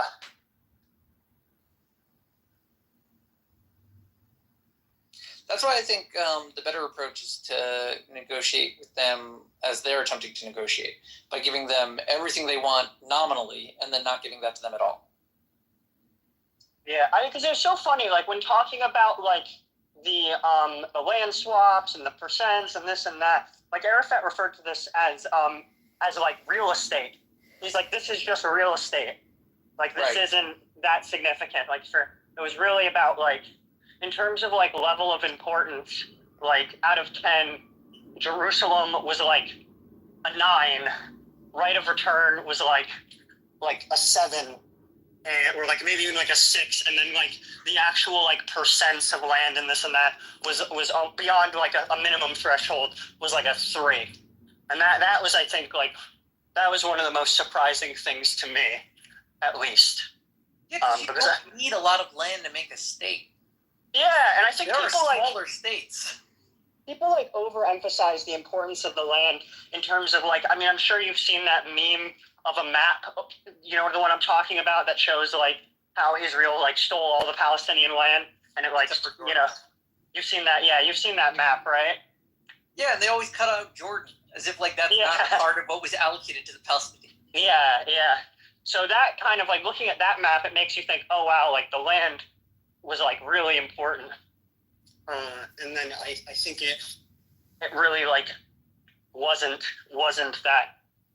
Yeah, it was never. It was very rarely about like land. Like even the expulsions, those happened for like security reasons. Like they needed a cohesive control over the Jewish communities so that there wouldn't just be like night killings from Arabs that were like seeking vengeance.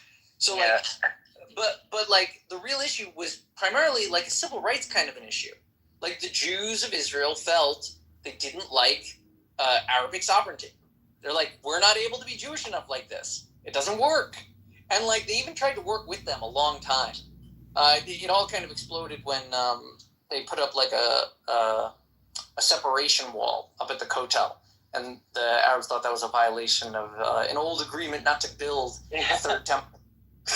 And at that point, the Jews were like fed up. They're like, this is a temporary wall. You cleared it with the authorities first. And, like, we're not building it. We're going to take it down by the end of the day. And they're like harassing us. That's what it was. Yeah. It was like separate lines at the water fountain. And the Jews were like, no, you know what? We can make our own state. And yeah, it was so funny how like it's Arafat would like agree to certain things and then like totally just like 180 back off of it. Like later, like towards the end, I mean, it's so funny. Like as the negotiations went on, his demands actually got like more insane, which kind of makes me think it was trying to blow it up. Yeah, he was trying to blow it up. I mean, that's really the only way. Like when you're talking, like when you back off of like what you initially said of right of return of like, oh, you know, I just want to make sure that like the ones who are in like Lebanon and being like not treated so well, they have a place to go towards like the end of the negotiations. He was like, right of return doesn't just mean returning to Israel. It means returning to their literal homes. Right. And it's like, that's like obviously unreasonable. Like that's not a standard that I don't think has been applied to like refugees anywhere as far as I'm aware. Right. It's a big ask, which should be clear at the beginning. Yeah. It was it's also a little hypocritical. Yeah, right? Well, to be saying in order to undo the ethnic cleansing that happened to these guys' parents, we're going to ethnically cleanse these guys' kids and replace them. Right? Like, why don't you just move back to the country? You can be in the same town. We can make a new house for you. Yeah, right? yeah. You don't have to evict. If the charge you're trying to address is an unjust eviction, don't engage in further unjust eviction. That should be simple. Yeah, I mean, it is funny. Of like, I'm almost convinced that like if it was just Shlomo Ben Ami trying to work something out with like the other foreign ministers, they would have come to some deal. But like, it's almost an impossible ask of trying to like balance your own like Arafat was like extremely scared of losing his own legitimacy by agreeing to a bad offer, and then he's likely to get killed. Yeah, and then Barack was kind of in the same boat of like, I can't be seen as the guy who like gave them all this stuff like because of the terrorism that they engaged. Yeah, right. So if it was just the foreign ministers kind of working things out who are like not as known and don't have to deal with all like the backlash, you know. I gotta get going for a second. Oh, you guys raped the room. That's right. What's wrong? Evan and Mixet raped the room. I know, I was listening. I don't care if Mixet does, but Evan always has critique on people who talk a lot, but look at himself. What are you talking about? What do you mean? What am I talking about? I've never heard him critique anyone that talks too much. Yeah, I did. I said I haven't. I did.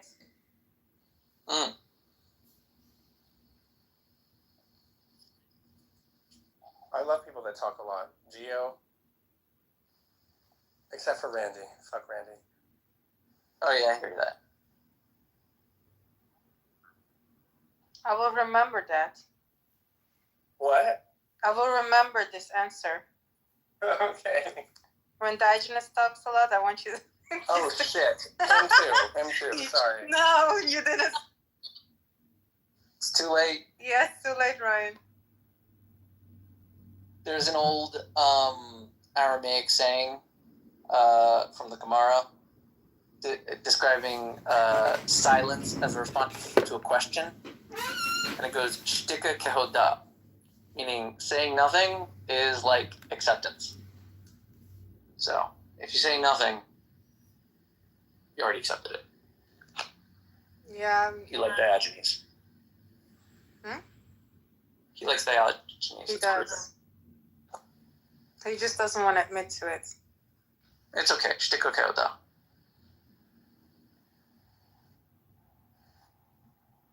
The Queen had a policy that said, don't complain and don't explain. It's a good policy. I mean, depends on the culture. I think I don't give a shit. I think it depends on the context. Sometimes the sovereign of England, or was. Responding Mm-hmm. to your text message. I was gonna order something, Hope all is well. but nothing works, so I guess I'm not having dinner tonight. Yeah, I should eat something.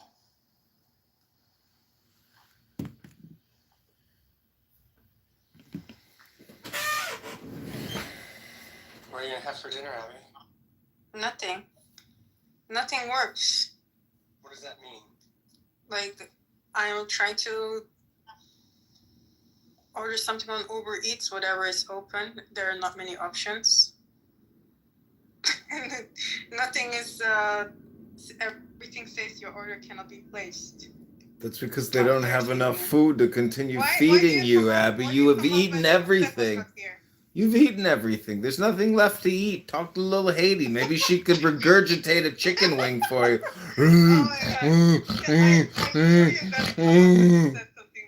I just knew it.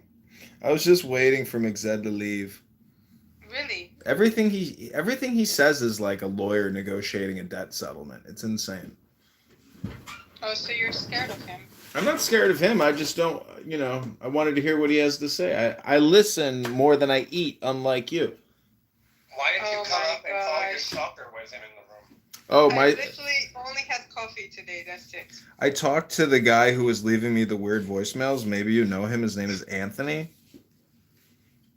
Anthony whom? I don't know what his last name is. He's been on the app for a long time, but he's like, who put you up to it? Who put you up to it? I'm like, what are you talking about? He's Is like, that the Anthony that's always in the audience? yeah. He's like, who? I think that's the Whisperer guy or the Tree Whisperer guy, the person who had the fake Christie. I think that's who's maybe. Yeah. So I think that yeah, that person might be neurotic or something, and they listen to all this and they like follow these conversations. Can you let me hear that voice one more time? Wait, was it Anthony Mera?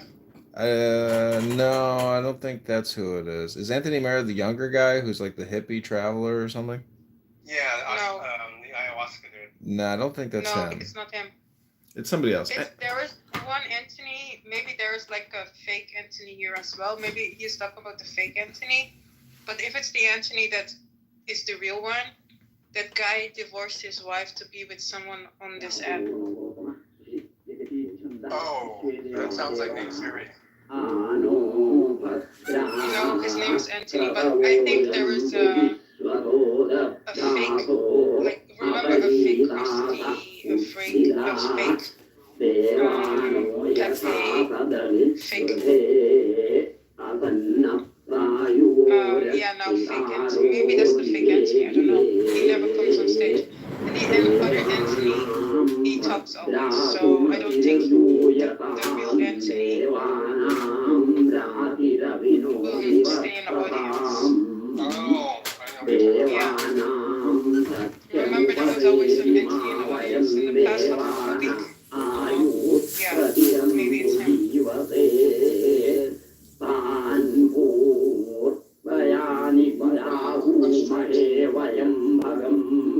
What is it that you thought you put him up to that you were going to do?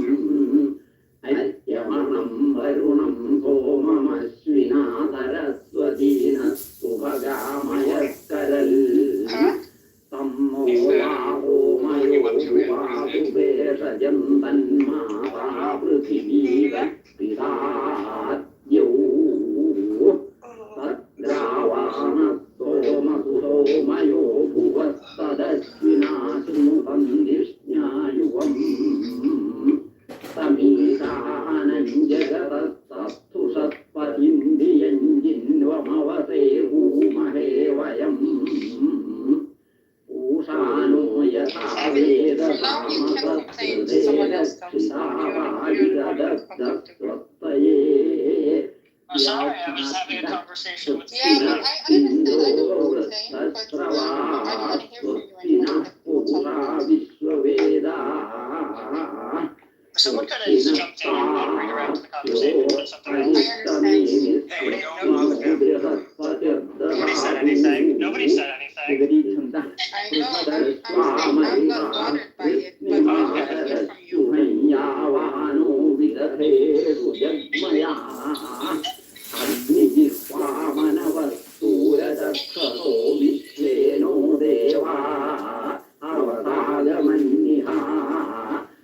What is that? Jewel, it's for Adrian. It's about some guy that was in an accident and became a vegetable. I don't know, it's some depressing song off some Jewel album I listened to when I was like 7 years old, called Adrian. Is that what Adrian is singing to?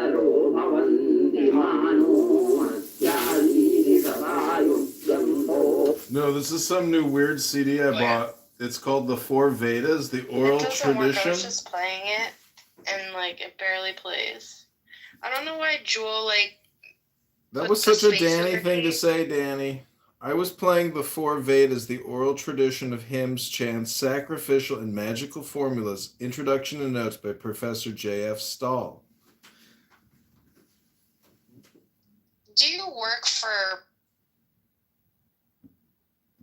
Are you asking? Are you asking I'm a asking question? you, Adrian, if you work for Puff Epstein. Puff Daddy? P. Diddy, baby. No, that picture you got going is like the Jewish. I know, I saw it on X. I took a photo of it. Do you guys consider Elon Musk white? Yeah, he's German. He looks Asian He's and not alien German. combined. No, he's like Dutch. No, he's German. He's not Dutch either. He constantly refers to how his family's from East Germany. He's Afrikaans, not. Do you consider Elon Musk white? Do I consider you fat? I consider Elon Musk fat. Yeah. Well, it says that Afrikaans are West German people. What are you doing? Can you mod sister so I can pin adriandittman.com to the room and so you can watch Elon Musk yesterday talk about how he didn't shit for 2 days after he ate a ton of butter steak? Ew. Oh Yeah. my god, it's Simon. Steak and butter? Hi, Simon. Oh my gosh. I don't Is that when you cook a steak with butter? I don't think that socialism is the answer. Do you think Damn. all socialists are Nazis? Such a Danny question. You're getting even better at Danny questions. Are you sure you're not a fucking AI chatbot, Danny? I talked to Smarter Child a lot, and then I asked the AI if they know about Smarter Child, and then I saw the news. They said they were all talking to each other, all the AIs. I'm like, am I the AI, or is Smarter Child talking to this one, or, you know? Who knows? We may all be AI. That's a very Danny thing to say. Why does it... This is on Tumblr? Yeah. I love Tumblr. I just want tacos. I knew you would. That's why I put it on Tumblr.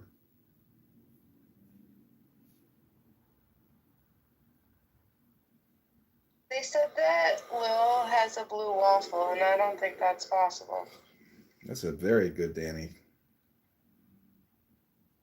What'd you do today, Danny?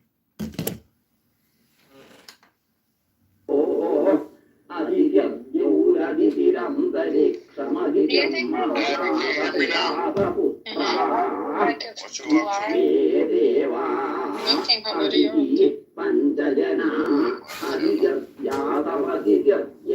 Why you hear me? Why not?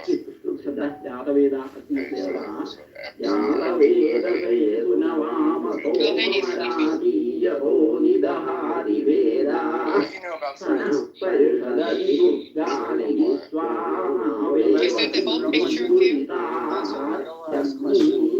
What do you know about friends? I know a lot about friends. That's why I have so many of them. No, you really don't. Do you guys want to see what AI thinks about? You talk shit about friends who give you birthday gifts. You say fuck them.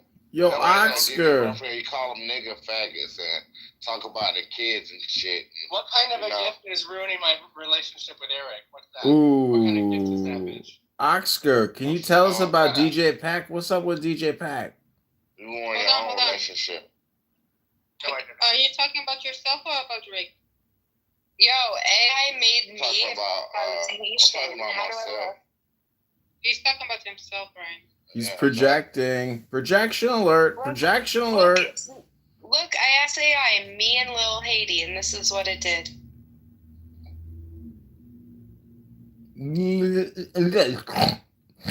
I slept yesterday. I got a chicken coming out of my throat. Who's calling me? Was that John, that was like? Do we look good together? This is me and you. Holy shit! You look amazing. Do you see I'm holding Lil Haiti as a baby in the picture on? You look so Jewish. It looks like you founded Israel.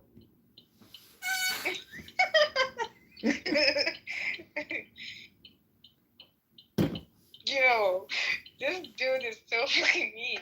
How do I make money on that? How do I sell my Jewish likeliness to AI? I think you should like create an X account and an Instagram account and just like post all your AI images and just be super based in all your shit and follow the freckled Jew, follow Adrian Dittman, and just What are like y'all talking about? we're talking about taking the chicken out our throats and going to the gym. What are you talking about? Shut the fuck up, okay? Okay, well, did you sleep yesterday? Did you fucking record rooms yesterday? Yeah, I did. I recorded you snoring, falling asleep in a room. No, you didn't. Did it get No, I didn't. What do you think you do all day on this app? This is the first time you've ever been coherent in like 6 months. Bitch, please. I'm always coherent, okay? Coherent. And I don't think y'all act like during the day, bitch. Whatever. So shut up, Evans. Whatever. You fucking racist shithead. You're gonna excuse me? You're gonna have to replace that. You're gonna have to replace that vanity in your bathroom if you put that fat ass on it anymore. Any more weight on that vanity, it's gonna pop. Welcome to the cheeseburger. Yeah, well, go to chicagocheeseburger.com, find out more. No. Do you own Doc Martens? She calls you a skinhead. I heard, Abby.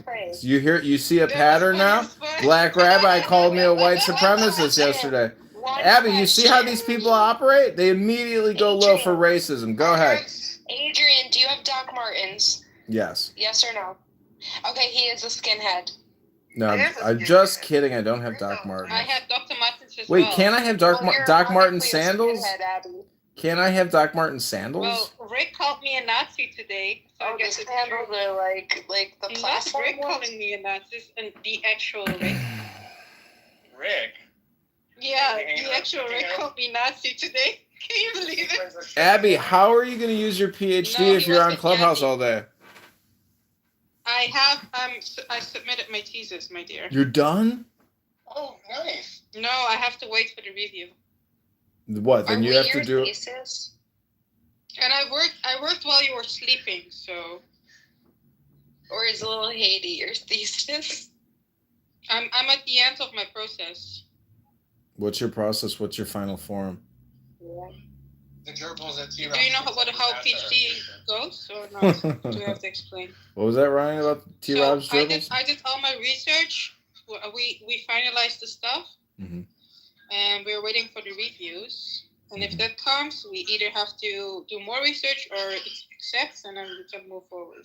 That's how it goes. What do you mean move forward?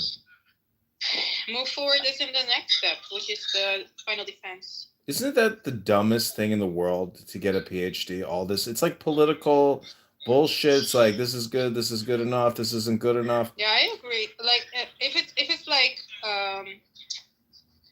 yeah, honestly, it depends. It's like But, converting to academia Judaism. has- It's hold the on. same thing. Academia definitely has isn't the same anymore. This is me in Germany, and suddenly my hair's not frizzy. I don't get it. Wow, you are dressed like Sabine Hossenfelder.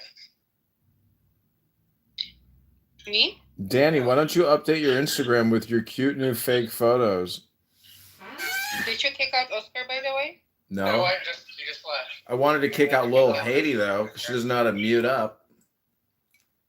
Okay, I don't think we should blame and take it to OnlyFans, and then when people see me in real life, they'll be like, "Ew." OnlyFans. I blame Oscar for giving Eric fuel. That's what I blame. No, I think it's the opposite. It's the opposite. You guys are all lame. Oscar is another just ghetto gagging cracker on this app. I don't like ghetto gaggers. I hate ghetto people. Yeah, well, say hello to Oscar from the mean streets of fucking Baltimore. I mean, you don't know anybody on this app. You fucking little Hades probably, got 2 chickens in her throat and she's still breathing. Like, some people here are already dead and they don't know it. Oh, sorry, Ryan. That was harsh. I know you're having seizures. Okay. I'm alive. At least you're not obese. I don't think I could be. See, the reason why you're having seizures is because A, you're ingesting something, like probably, a drug of some sort, or, you are not exercising, you're not taking care of yourself, and like your body is like, pushing back and saying, pay attention to me. I'm hurting, I'm sick, and you're not taking care of me, and thus I'm going to have a seizure. I lost a ton of sleep, but I'm back. I get 8 hours of sleep every day now. That's good, but the thing is about sleep is you got to want to sleep, and what Clown House can do is it can really hypnotize you, and you can't pull away from the powerful hypnosis. I'm horny. Are you? Yeah. My friend with a big old dick's about to come over. This has to be an AI chatbot. I don't believe that half of you are even real anymore. I just don't believe it. Right. The guys who follow Maribel, they're like, just like, are you mad? And I would be honest with one of them, like, yeah. He's like, Hey, Rachel. He's like, well, I'm still down to experiment. LOL. Men have so much sex. I had to get away with Lord. Oh my gosh, he had so much sex all the time. What's that, Ryan? What? What did you say before the fucking rat disrupted you? I was gonna say because they think you actually look like that. Sorry, Danny. Maybe you should get Maribel's number to help you with your fucking AI. Listen, sisters, can we make today productive? Because we're wasting a lot of time, sisters. This was like my second cousin. We should try to educate ourselves instead of letting Danny self-center herself on her stupid AI images. Like, anybody cares, Danny. Nobody cares. I like her image. You look like somebody familiar. Like Snuffleupagus. Snuff-a-fucking-luffagus. That's what she looks like. Snuffleupagus. In this one, You look like Snuffleupagus. I agree with Adrian. Fuck yeah, Snuffleupagus. Yes, sister. Tell her. Your whole face looks like a nose. Hey, sister. The whole head is a nose. Hey, sister. Hi, sister. Kevin. Sister, Evan ruined the room. Evan is a motor mouth. He thinks he knows everything about Yasser Arafat. So I'm in like a Jewish group, and someone posted this because they were very offended to walk in their CVS to see this. Are you talking over me again, bitch? Jesus, Danny. CVS? What is wrong with you? Walgreens, Danny. Why is it a pig unicorn bank? Why did they even make that? Did they make it for Hanukkah? What does that have to do with Hanukkah? Such a Danny. That's a Dannyism if I ever heard What it. do nutcrackers have to do with Oh my god, I Hanukkah? cannot even talk to you. The woman who made the post, she used it as an opportunity. Okay. I don't know what we call her, Karen. Danny's husband is the luckiest man alive. Yeah, including What me. is the Jewish Karen, guys? I tried to order food, but nothing came, so. That's because you already ate it all and you forgot. There's nothing left in town. That Danny, that was. Listen, I'm going to produce the Danny show. Danny, can we recite your book? Because I have been keeping notes. I've got 50 Dannys written down. Are you ready to hear the Dannys? Yes. Am I going to be embarrassed? From you, though. Embarrassed? I fed this into a chat AI bot. We already sold it to character.ai. We've branded you and sold you. You're already in the metasphere, living eternally. Everybody, welcome But to could the I then Danny live Show eternally with your in host, way? Edmund. Co-starring Danny, Abby, Ryan, Hello, Heidi. No, sister. and Rick, Oh, no. a.k.a. Badusi. Bussy, can you believe that the quote-unquote actual Rick called me Nazi today? Oh, Nazi. You are a Nazi, and you're in love with a Nazi named Diogenes Spooner. Don't you think that's hot? Well, you're a skinhead, according to Lil Haiti. Skinhead, I have androgenic alopecia, you racist bitch. Excuse me? Lil Haiti called Edmund a skinhead. Bitch, I've got androgenic alopecia. That's not as bad as obesity. He was going after Edmund. Well, she was going after him. I mean, sorry, she. She. Neither. Hey. No, I don't have nothing else for you. Listen, little Haiti, I'm not a white supremacist or a skinhead. I have androgenic alopecia, and you are an obese woman. What's worse, obesity or androgenic alopecia? I don't have a. You are racist, Adrian. No, what? That's ridiculous. You're in love with a neo-Nazi, you racist pig. Projecting, fatty. You're both fatties calling me racist because you're fatties. You're fatty. I've seen your little tummy. My little tummy, sister. You're so fuzzy, wuzzy. Izzy Buzzy. You're fuzzy. I've seen you on live stream with your tummy out. That's not much of a tummy. That's a 42-year-old tummy. That's not bad. Alright. If you say so, my father is skinnier than you. Yeah, you dad. Well, look at little Hetty. She's about to break the mirror. Huh? What did you say, Lil Lady? Yeah, you're a skinhead. I love that. I love that for you. I love that for you. I love that for you. So, little Haiti, what do you want for Christmas? All I want for Christmas is 1992 is here. Look at the cute monkey. 992. They're called blacks. Merzat Suzan. He's a Jenna Khafesho. In the coffee shop. Oh, Salam Shaturi, Baba. Mom, did Israel take over Syria? Mom, did Israel take over Syria? It's a Turkey. That son of a bitch. Mom, who controls the terrorists? Turkey or Israel or USA, Mom? Who's 1992? I don't know. Sister, are you a sister 1992? Sister 1992. Are you my sister? Sister, I like 1989 album. Sister. In 1992, Adrian Dittman was 10 years old. No, that's He left. She left. My sister Lil left. Haiti 8, 1992. You a white supremacist. You a white supremacist. You a white supremacist. You got a skinhead. You're a skinhead. Abby, oh my gosh. I'm bald, bitch. Okay? I have androgenic alopecia. My hair fell out. You do it on purpose. You do it on purpose. Do it on purpose. I want a thick head of hair. What, Danny? I need to ask you guys something. Okay, so there's a group. Do you like my AI picture?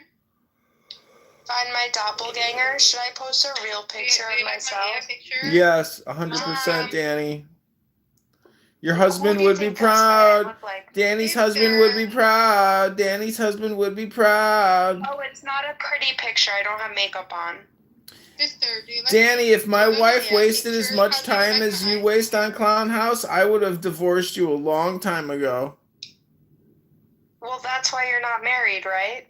No, that's why you're still married, because your husband has no idea how much time you're wasting. Oh, he does know how much time I waste, but I'm just building my character, Adrian. Oh, you're building out your PTR. I see. Cool. Love that for you. Lil Haiti, go on mute, Lil Haiti. We don't want to hear you fart.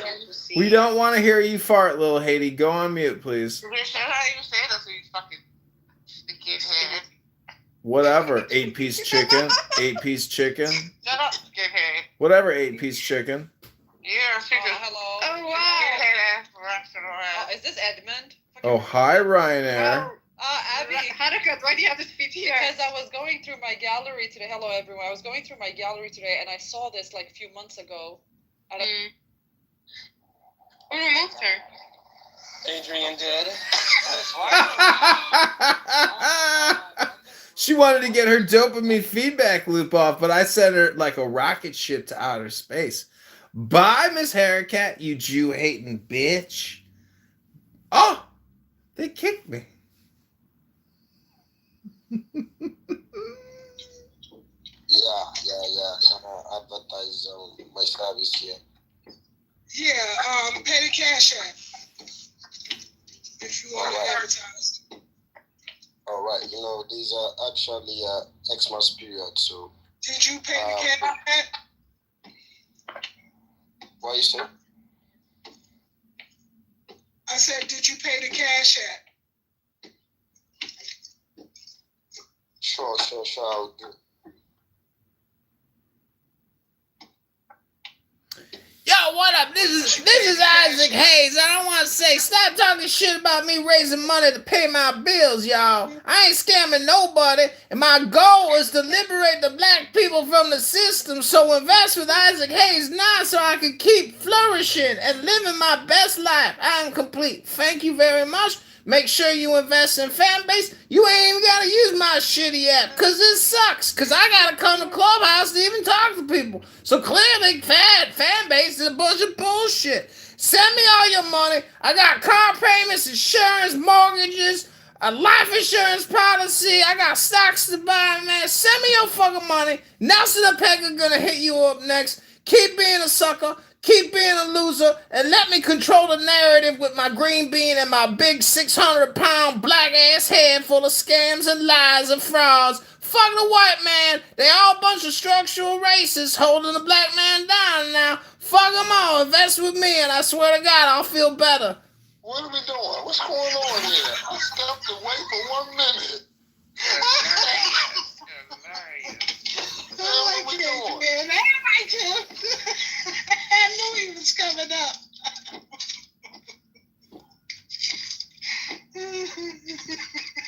It's always a good Christmas for Isaac Hayes. I got a new offer and a private share, preferred share, of course. You know what a preferred share is? Because I'm selling preferred shares, and I need your fucking money, black man, black woman, on a pension and a social security disability.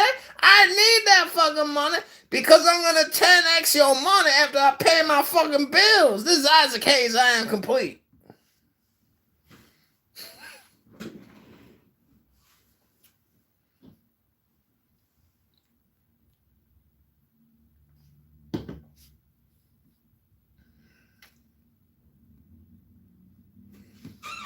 Did anybody have a Shopify store or you have Amazon store?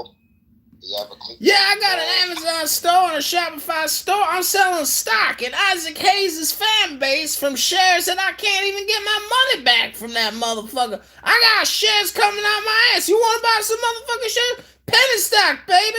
0.000017 a share. Give me $100. I'll give you 1 million shares. Isaac Hayes living the best life. Give me your money, fool.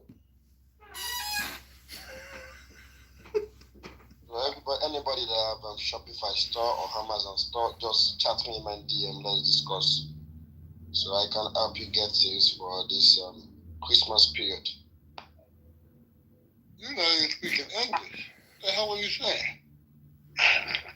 I said, if you have a Shopify store or you have an Amazon store or Greenback store, DM me. Let me help you with marketing so you can make sales. You want to help me? You want to help me with American capitalism? I need a foreigner to help me with American capitalism. Yeah, DM me. Let's discuss in my inbox. All right, man, I'm going to hit you up in your inbox. Are you opening to a reverse investment in fan base? I need $100,000. I got a mortgage to pay. This is Isaac Hayes. I am complete.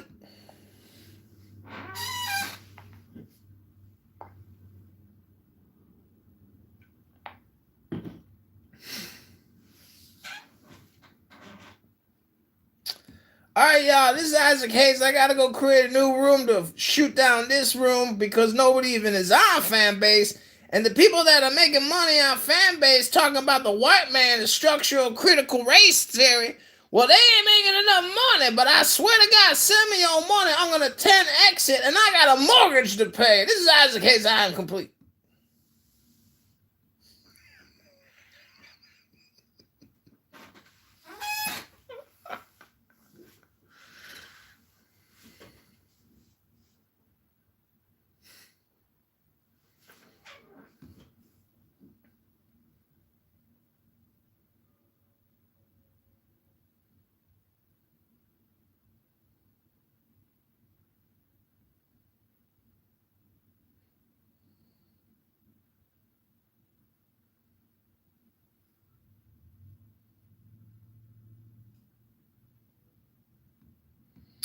All right, everybody, this is Isaac Hayes. We got a new Schedule C preferred stock offering available for a limited time. This is one of our final fundraising for the black man and black America to get off the white man's Google and Microsoft and all the other big tech like Snapchat and Metaberg with the Jew Mark Zuckerberg. We're going to free the black American from this white structural racism once and for all. Just send me your fucking money. This is Isaac Hayes. I am complete. Do you have any fundraising campaign, and which fundraising platform are you using? Do you use GoFund, use Kickstarter, Indiegogo? Which one are you using? Dog, I'm using Clown House in a real-time network of raising money off of my bullshit. Send me your money. I got a mortgage to pay. You see, I can help you on the crowdfunding campaign, and I can help you to raise funds on your crowdfunding campaign. But you have to chat me so you can discuss properly. I'm going to go through your campaign and tell you some things you need to do. So you have a lot of people on GoFundMe. I have some people to raise over $10,000 on GoFundMe and Kickstarter. So you just have to discuss with me in the inbox. That is very, very better. That's the way to go. Direct sales, door to door, knocking room to room. Give me your money. This is Isaac Hayes. I got a mortgage to pay. Oh, Dijo. Hello, Dijo. How you say your name? Yeah, that's my name. Did you give up that